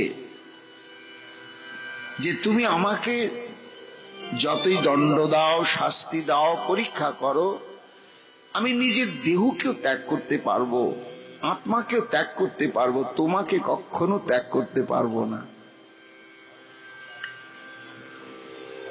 জয়াতি শততং নিত্যম তস্য বৃত্তি হরম্যহম করমে বন্ধু বিচ্ছেদম শত কষ্টেন জীবতি ঈশান তাপেন সন্তপ্ত যদি মাং ন পরিত্যজেৎ। ভগবান বলছেন যে তাকে দুর্গতি, দুর্দশার চরম জায়গায় ঠেলে দিয়ে, মান অপমান, অসুখ বিসুখ, দারিদ্রতা, বিপদ আপদ, একেবারে যত যা একসঙ্গে ঢেলে দিয়ে। ঈশান তাপেন সন্তপ্ত, এত কিছুতেও যখন সে আমার নাম ছাড়ে না, আমার প্রতি তার বিশ্বাস, তার ভক্তি বিন্দু মাত্র যখন সে ত্যাগ করে না, তখন আমি কি করি না, সুরনামতি দুর্লভম, যা ব্রহ্মাদিও প্রাপ্ত হন নাই, সেই প্রেম আর আমার অভয় চরণ তাকে প্রদান করে থাকি। তাহলে কি দেখ, পরিণাম কিন্তু ভয়ঙ্কর হবে। অনেক কথা, আস্তে আস্তে আস্তে আস্তে তার জাগতিক বিচারে তার চরম দুর্ভাগ্য নেমে এলো। যজমান গুলো তাকে ত্যাগ করলো, জমি জায়গা যা কিছু ছিল সব বেদখল হয়ে গেল, অর্থ সংকট ভয়ানক ভাবে দেখা দিল, গোয়ালের যত কিছু দুগ্ধবতী গাভী ছিল কিছু হারিয়ে গেল, কেউ হরণ করে নিয়ে গেল, ব্যাধিতে আক্রান্ত হয়ে হরিবোল হয়ে গেল। শেষে ভিক্ষাজীবী সবাই তাকে ধিক্কার দেয়। একটা পাথর কুড়িয়ে আনলো, যেদিন থেকে সর্বনাশ শুরু হলো। হ্যাঁ, যখন ভিক্ষায় বেরোচ্ছে, মানুষ ধিক্কার দিচ্ছে, ভিক্ষাও দেয় না। তোমার কি না ছিল? সব ছিল। নিজের দুর্ভাগ্যকে তুমি নিয়ে এলে ডেকে, তোমাকে কে সহযোগিতা করবে? ঠাকুর বলছেন সব গিয়েছে, এখনো সময় আছে, ভক্ত আমাকে ওইখানে রেখে এসো। বলে আর নয় প্রভু, তোমার সব কথা শুনবো, এই কথাটা শুনবো না। বলে এর পরে যা আসছে কিনা তুই সইতে পারবি না। শেষে তার স্ত্রী, আত্মীয় স্বজন তাকে পরিত্যাগ করলো, অবাঞ্ছিত মনে করলো, বিতাড়িত করে দিল। করমে বন্ধু বিচ্ছেদম, একে ভিক্ষাও পায় না, বিতাড়িত জীবন, অনাহার ক্লিষ্ট যাচ্ছে, আর ভাবছে কোথায় যাব, কোথায় যাব। একটু ঠাকুরের সেবাটা বন্ধ হয়ে যাচ্ছে, সহ্য করা যাচ্ছে না। মনে হলো ও একজন চরম পরম ধনী ব্যক্তি রয়েছে, তার বিশাল দেবালয় রয়েছে, আমার পিতৃদেবে সে যজমান ছিল, তা আমি তো তার কাছে অন্য কিছু চাইবো না, আমার এই ঠাকুরকে তার দেবালয়ে রাখবো, আর সে রাজ উপচারে তার সেবা পূজা করবে, আমি নয়ন ভরে দর্শন করবো আর বলবো ঠাকুর তোমার সেবা তো হচ্ছে, এতে আমার সুখ। চিন্তা করে উপস্থিত হয়েছে বহুদিন পরে কুলপুরোহিতের পুত্র এসেছে। সে ধনী ব্যক্তি সমাদরে তাকে ডাকলেন, বললেন দাদা ঠাকুর এই চেহারা কেন আপনার? আমি আজ ভাই পথের কাঙাল, আমার কোনো আশ্রয় নেই, তাই তোমার কাছে এসেছি একটু আশ্রয় প্রার্থী হয়ে। আমার এই ঠাকুরকে তোমার একটু দেবালয়ে রাখতে চাই, আর আমাকে যদি কোথাও একটা কুঁড়ে ঘর করে দাও, আমি সেখানে একটু থাকবো, যতদিন এই শরীরে থাকবো, আমাকে একটু প্রসাদ দিও। তাই থাকুন, কত ভাগ্যের কথা, আপনি ব্রাহ্মণ, তাতে ঠাকুর এনেছেন। দেবালয় সেবিত হতে লাগলেন, শ্রী বিগ্রহ নিশ্চিন্ত হলেন। করমে বন্ধু বিচ্ছেদং শত কষ্ট জীবনী জীবতী। ভগবান এসে বলছেন এইখানে এসে তুমি আশ্রয় পেলে, এখনো তুমি আমি যেখানে ছিলাম সেখানে রেখে আসার কথা মনে মনে চিন্তা করো, তোমার কিন্তু পূর্বের সমস্ত কিছু আবার ফিরে আসবে। বলি প্রভু তুমি কেন বারবার ওই একই কথা বলতে আসছো? আমি তো একবারই বলেছি, আর দ্বিতীয়বার বলবো না, যে আমি নিজের দেহকে আত্মাকে ত্যাগ করতে পারবো, তোমাকে কখনো ত্যাগ করতে পারবো না। তাতে আমার জীবনে যত দুঃখ অত্যাচার উৎপীড়ন যাই আসুক, আমি সমস্ত কিছু বুক পেতে নেব প্রভু, এরই নামই তো নিষ্ঠা। আমরা যেমন ভজন সাধন করতে গেলে যদি সংসারে একটুখানি বিপদ আপদ, আয় উন্নতি কমতে শুরু করলে, থাক বাবা সব দীক্ষা ফিক্ষা যেদিন থেকে নিলি সব বাদ দে, তো সব বাদ দে। আর আমি তখন চিন্তা করি ঠিকই তো, এই গুরু ঠিক নয়, মন্ত্র বোধহয় ঠিক নয়, আমার কিছু হচ্ছে না। কিন্তু এই সমস্ত দৃষ্টান্ত বারবার শুনতে হয় আমাদের, যে আমি যদি ভালোবাসার প্রয়োজনে তাকে ভজন করতে যাই, তাহলে এটা আসতে পারে, কিন্তু পরিণাম কি? পরিণামই হচ্ছে তিনি চিরকালের জন্য বিকৃত হয়ে যাবেন তার কাছে। একদিন দৈবক্রমে ঘটনা ঘটল, সে দেবালয়ের সমস্ত অলংকার চুরি হয়ে গেল। ভোরবেলা পূজারী ঠাকুর গিয়ে বলছেন মালিককে, মহাত্মন সর্বনাশ হয়েছে, বহু দিনে বহু বৎসরের যত যত অতি মূল্যবান সমস্ত অলংকার সমস্ত চুরি হয়ে গিয়েছে। যা হয়নি, বাপ ঠাকুরদার আমলে মন্দিরের বিগ্রহের অলংকার চুরি হলো, কে করলো? এই রকম চোর কল্পনাও তো করা যায় না। তার শাস্তি হচ্ছে যদি ধরা পড়ে কখনো, যে হাত দিয়ে ওই ঠাকুরের অঙ্গের অলংকার খুলে নিয়ে আত্মসাৎ করেছে সেই হাতগুলোকে কেটে দিতে হবে। অনুসন্ধানে তৎপর চারিদিকে খোঁজো খোঁজো খোঁজো খোঁজো খোঁজো চোরকে, খুঁজে পাওয়া যাচ্ছে না। পাওয়া যাবে না তো, সাধারণ চোর তো নয়। অনেক জন্মার্জিত পাপ চৌরং চৌর অগ্রগণ্য পুরুষম নামাম। তা ঘোষণা করা হয়েছে যে যে চোরকে ধরা না যায়, তাহলে যারা যারা এই কাজে দায়িত্ব নিয়েছ ধরতে না পারলে তাদেরকে হত্যা করা হবে। প্রাণীর ভাই সব ছুটছে ছুটছে ছুটছে। দৈবক্রমে একজনের সঙ্গে একটা বটতলায় দেখা একটা শ্যামলা রঙের ছেলে। তোমরা কাকে খুঁজছো, কোথায় যাচ্ছ, কি হলো গো? চুপ, তুই কি বুঝিস? এইটুকুনি ছেলে, বড় না। বলে এই ঘটনা সমস্ত শুনে বলছে, চোরটা তো তোমাদের ওইখানে আছে গো। হ্যাঁ, আমাদের ওইখানে? হ্যাঁ, ওই যে ঝুপড়ি কুঁড়ে ঘরে একটা থাকে না, রোগা রোগা বামুন। কি বলছিস তুই? হ্যাঁ গো, ওর টোপলা টাপলি গুলো ভালো করে দেখো গা, সব ওইখানেই রয়েছে। চমকে গেল সে কর্মচারী, এসে বললে ধনী ব্যক্তিকে, শুনে বলল, কি জানি বুদ্ধি বিভ্রম হতে পারে। মানুষ যখন দরিদ্র হয়ে যায় কিনা, তখন অভাবের তাড়নায় তার ধর্মজ্ঞান দূরে যায়, সৎ স্বভাবেরও পরিবর্তন হয়ে যায়। হলেও তো হতে পারে। তাহলে দেখো, অনুসন্ধান করো। অনুসন্ধান করতে গিয়ে সত্যি সত্যি তাকে যখন বলা হলো, সে তো জানে আমি করিনি আর আমার কাছেও নেই, কিন্তু তার ওই গুদরি টোপলা টাপলি যা কিছু ছিল, খুঁজতে খুঁজতে সমস্ত অলংকার গুলোই বেরিয়ে গেল। করমে বন্ধু বিচ্ছেদম শত কষ্টে নচিব।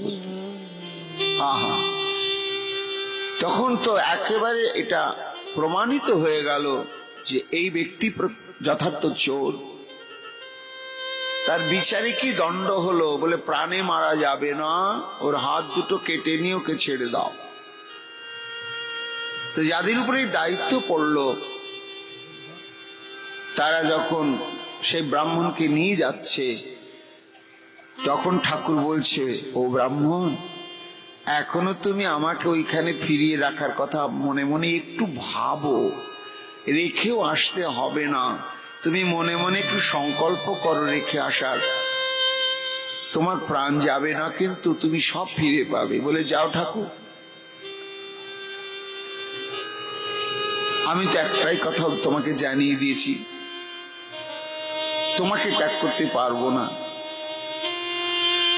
ঠিক আছে।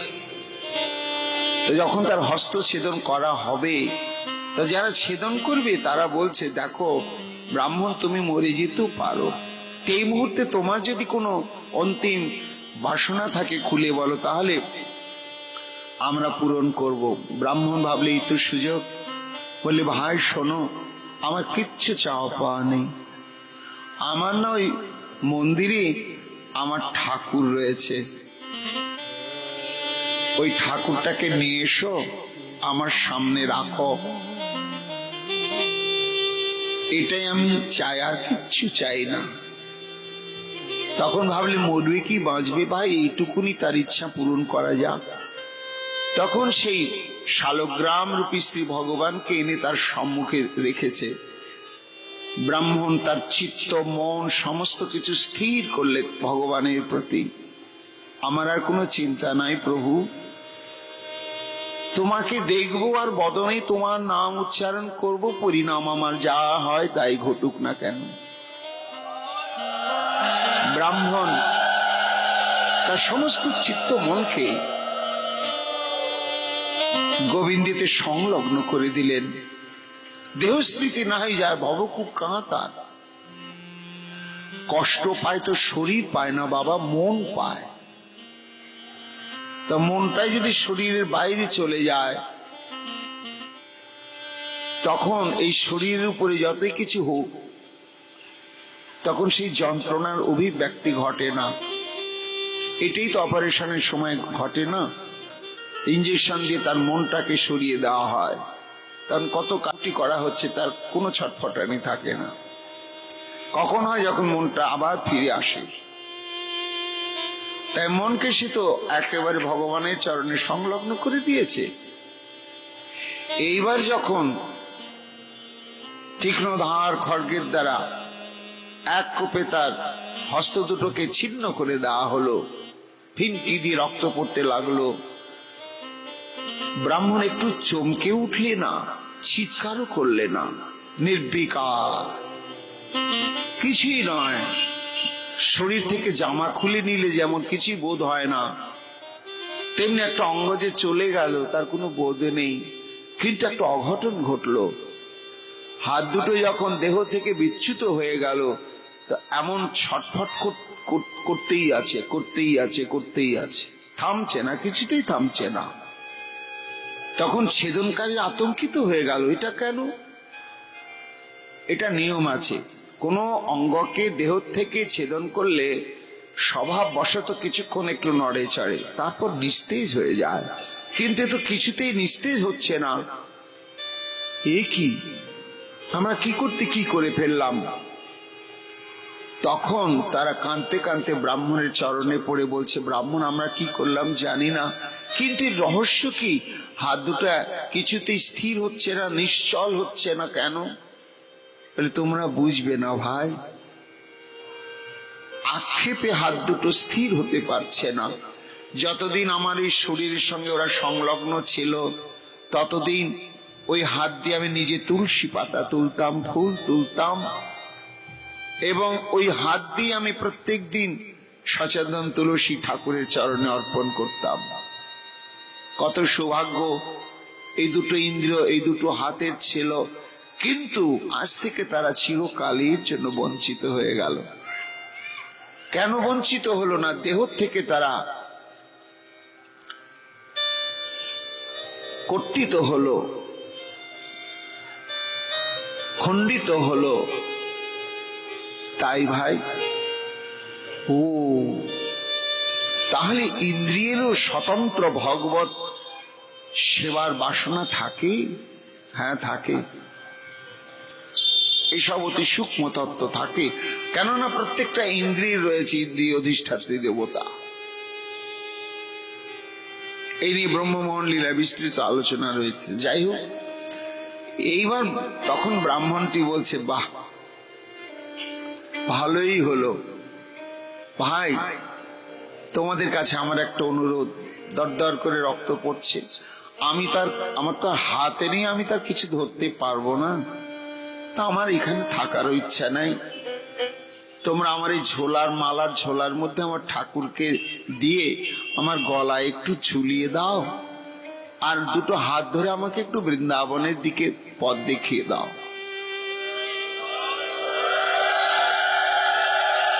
ব্রাহ্মণ কৃষ্ণ গুণগান গাইতে গাইতে চলেছে।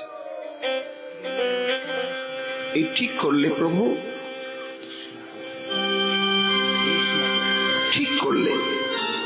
কতটা তোমাকে ভালোবাসতে পেরেছি, কতটা তোমার হতে পেরেছি, এটা তো প্রমাণিত হওয়া দরকার নিচের কাছেই। চলেছে কৃষ্ণ গুণগান গাইতে গাইতে। দুপুর বেলা যে পথ দিয়ে যাচ্ছে, পথের ধারে বিরাট একটি জলাশয়, আর টাটকা তাজা সমস্ত পদ্ম ফুল ফুটে আছে পুকুর ভর্তি। ওই টাটকা ফোটা পদ্ম ফুলগুলিকে দেখে ব্রাহ্মণের দুটি নয়ন ছাপিয়ে অজস্র জলধারা বিসর্জন হতে লাগলে। তুমি তুলসী আর পদ্ম বড্ড ভালোবাসো প্রভু। আজ আমার যে দুটো হাত থাকতো,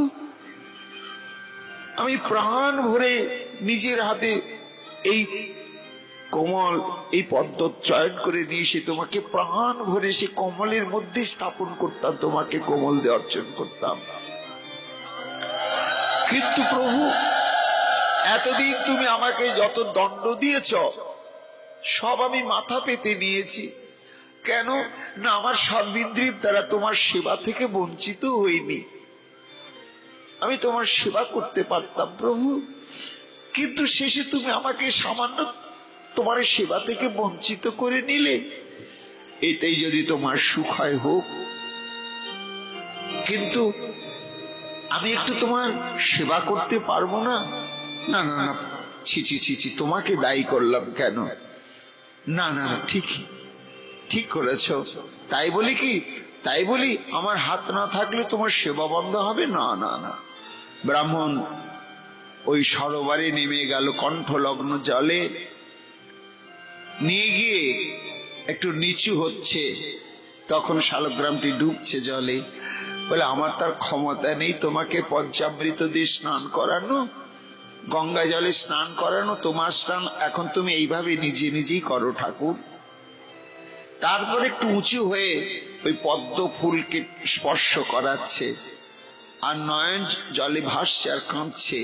তোমার পূজা তুমি নিজেই গ্রহণ করো প্রভু, তোমার পূজা তুমি নিজেই গ্রহণ করো।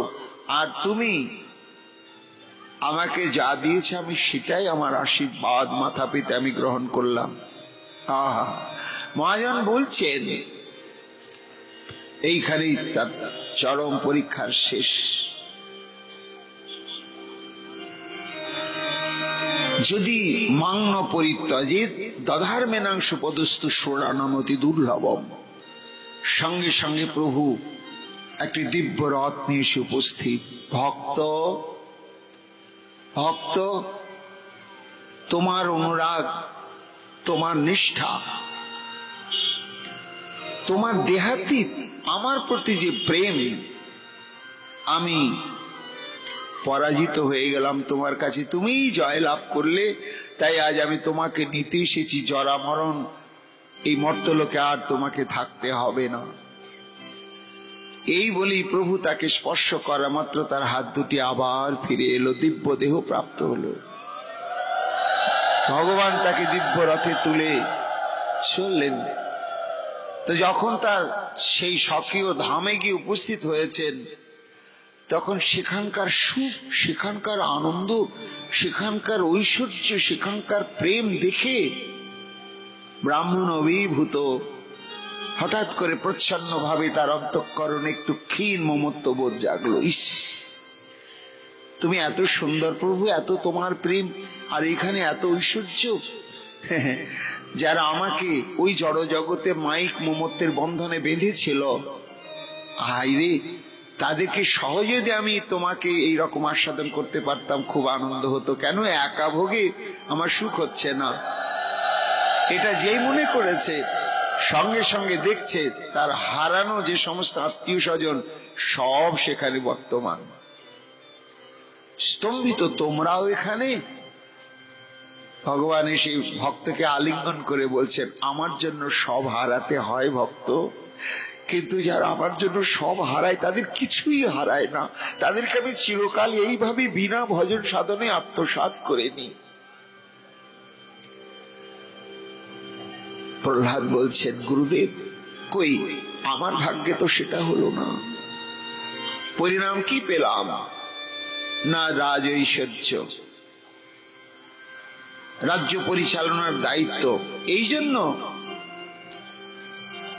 আমি প্রভুর একমাত্র কৃপাভাজন কখনোই নয় প্রভু, কখনোই নয়।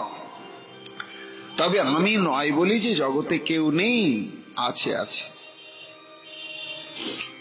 কে আছে? কে আছে বৎস?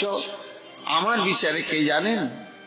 যাকে শ্রী ভগবান মুহূর্তের জন্য সঙ্গ ছাড়া করেন না, তিনি কে? হনুমদ আদিবত্তস্য কাপি সেবা কুতাস্তিন পরং বিঘ্নাকুলে চিত্তে স্মরণং ক্রিয়তে ময়া যো বলিষ্ঠতম বাল্য দেববৃন্দ প্রসাদত সম্প্রাপ্য বরব্রত জরা মরণবর্জিত। একমাত্র ভক্তরাজ হনুমানই হচ্ছে আমার বিচারে শ্রেষ্ঠ ভক্ত, এবং শ্রী ভগবানের, শ্রী হরির, শ্রী গোবিন্দের একমাত্র কৃপা ভাজন। তার ভক্তির তুলনা হয় না, একেবারেই হয় না। প্রভু রামচন্দ্রের বিন্দুমাত্র দুঃখ তিনি সইতে পারেন না, আর প্রভু তাকে কখনো মুহূর্তের জন্য ত্যাগ করেন না। ছায়া কায়ের মতো হনুমানকে সঙ্গে তিনি রেখেছেন এবং এই তার রামনিষ্ঠা এমন যে সেই রামনিষ্ঠার পরিণামে সে অঘটন ঘটায়, যা প্রভু স্বয়ং সর্বশক্তিমান ঈশ্বর হয়েও কখনো সাধন করতে পারেন না গুরুদেব। শুধু তাই নয়, জগতে তার যে সেবানিষ্ঠা, সেই সেবানিষ্ঠা এবং তার প্রতি প্রভুরও যে মমত্ববোধ, এই নিয়ে শাস্ত্রে উক্তি রয়েছে কি, অক্রুস্তভিবন্দনে কপিপতি দাস্য অথ সখ্যে অর্জুন সর্বাত্ম নিবেদনে বলির অবুধ ভক্ত কথং বর্ণতে। শাস্ত্র উল্লেখ আছে কি, শ্রবণে পরীক্ষিত এই নববিধা ভক্তি গুরুদেব, এটাই যে পরাবিদ্যা, একমাত্র শ্রেষ্ঠ বিদ্যা। এটি আমার পিতার প্রশ্নের উত্তরে আমি বলেছিলাম। তা এই 9 প্রকার ভক্তির এক একটা ভক্তিকে অবলম্বন করে কে কত সুকৃতির চরম শিখর ভূমিতে উন্নীত হতে পেরেছে তারই দৃষ্টান্ত এই শ্লোকে রয়েছে গুরুদেব।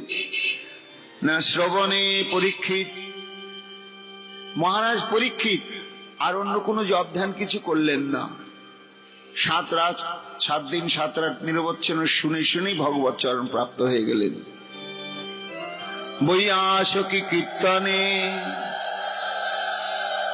ভগবান শ্রী সুখদেব গোস্বামী পাদ তিনিও অন্যান্য কোনো ভজনাঙ্গ যাজন করেননি। তিনি শ্রী ভগবানের এই যে অত্যাদ্ভুত হৃৎকর্ণ রসায়নী লীলা প্রসঙ্গ, এই একমাত্র কীর্তন অঙ্গকে অবলম্বন করেই তিনি শ্রী ভগবানের অভয়চরণ প্রাপ্ত হয়েছেন। আমি স্মরণে, দেখুন আমার সেবা নাই, আমার নামটা উচ্চারিত হচ্ছে বটে, আমি স্মরণনিষ্ঠ ভক্ত রূপে সেবানিষ্ঠ নয়। ওরা শ্রবণনিষ্ঠ, সুকমণি হলেন কীর্তননিষ্ঠ, আমি হলাম স্মরণনিষ্ঠ। আর লক্ষ্মী দেবী, মা লক্ষ্মী দেবী হলেন কি না পাদ সেবনে নিষ্ঠ।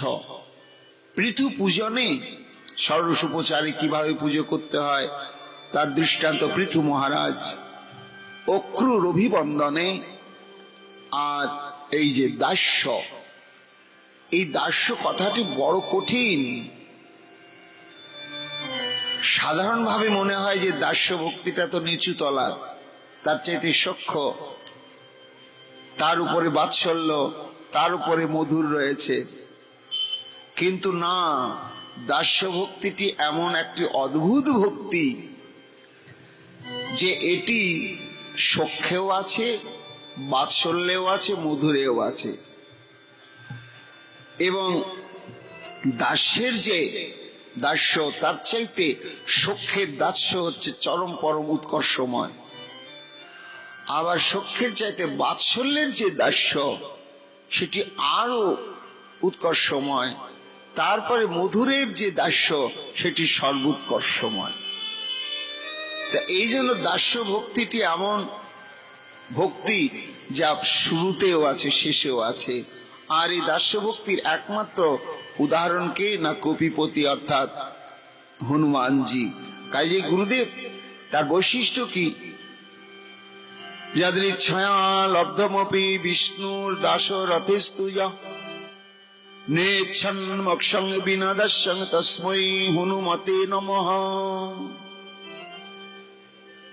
প্রভু রামচন্দ্র এই হনুমানকে কি না দিতে চেয়েছিলেন, সবকিছু দিতে চেয়েছিলেন, কিন্তু হনুমান কিচ্ছু গ্রহণ করেন না।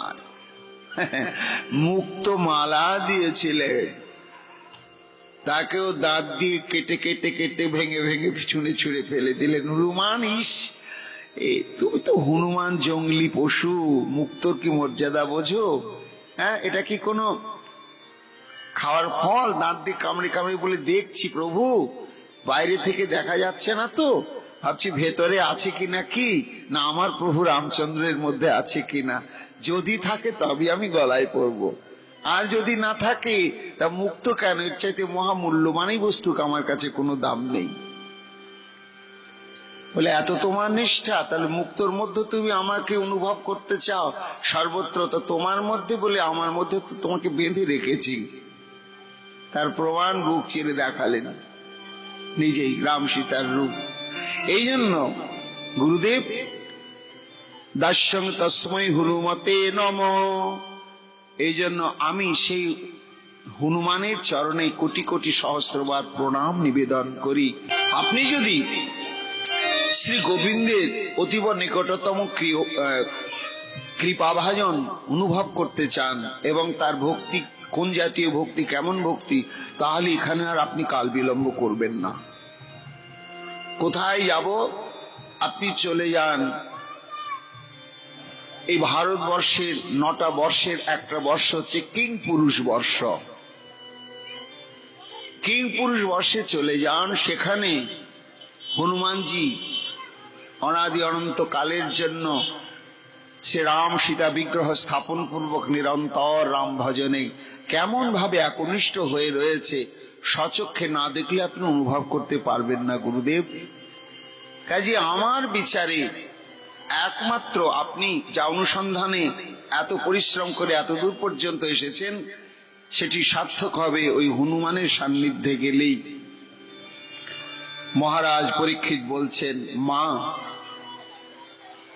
প্রহ্লাদের যে সমস্ত যুক্তি সিদ্ধান্ত দেবর্ষি নারদ খণ্ডন করতে পারলেন না, সত্যি তো কে কতখানি ভগবানের প্রিয়ত্ব অর্জন করেছে দেখে বোঝা যাবে।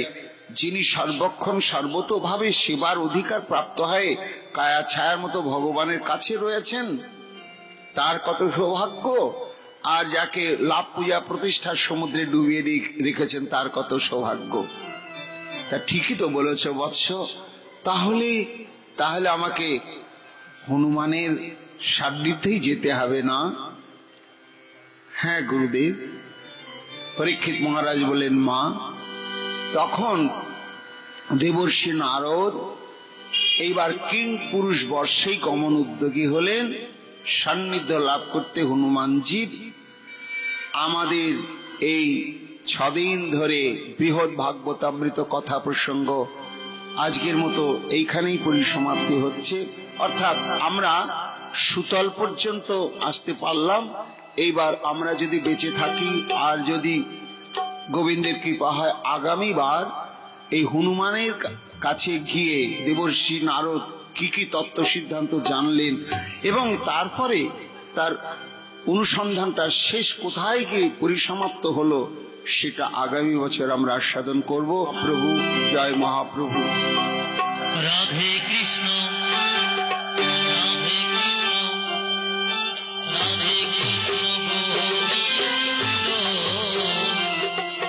রাধে কৃষ্ণ গোবিন্দ রাধে কৃষ্ণ গোবিন্দ রাধে কৃষ্ণ গোবিন্দ, রাধে কৃষ্ণ গোবিন্দ, রাধে কৃষ্ণ গোবিন্দ হরি বল। রাধে কৃষ্ণ গোবিন্দ রাধে কৃষ্ণ গোবিন্দ, রাধে কৃষ্ণ গোবিন্দ,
जय, वृंदावन बिहारी लाल की जय, भगवान श्री कृष्ण चैतन्य महाप्रभु की जय, श्रीमद् भागवतामृत ग्रंथ की जय, सनातन गोस्वामी पाद की जय, परीक्षित महाराज की जय, उत्तरा देवी की जय, उदित पावनी गंगा भागीरथी की जय, गौर भक्त वृंदो की जय, मातृमंडली की जय, गंगारामपुर हरि सभा की जय, आपन आपन गुरु महाराज की जय।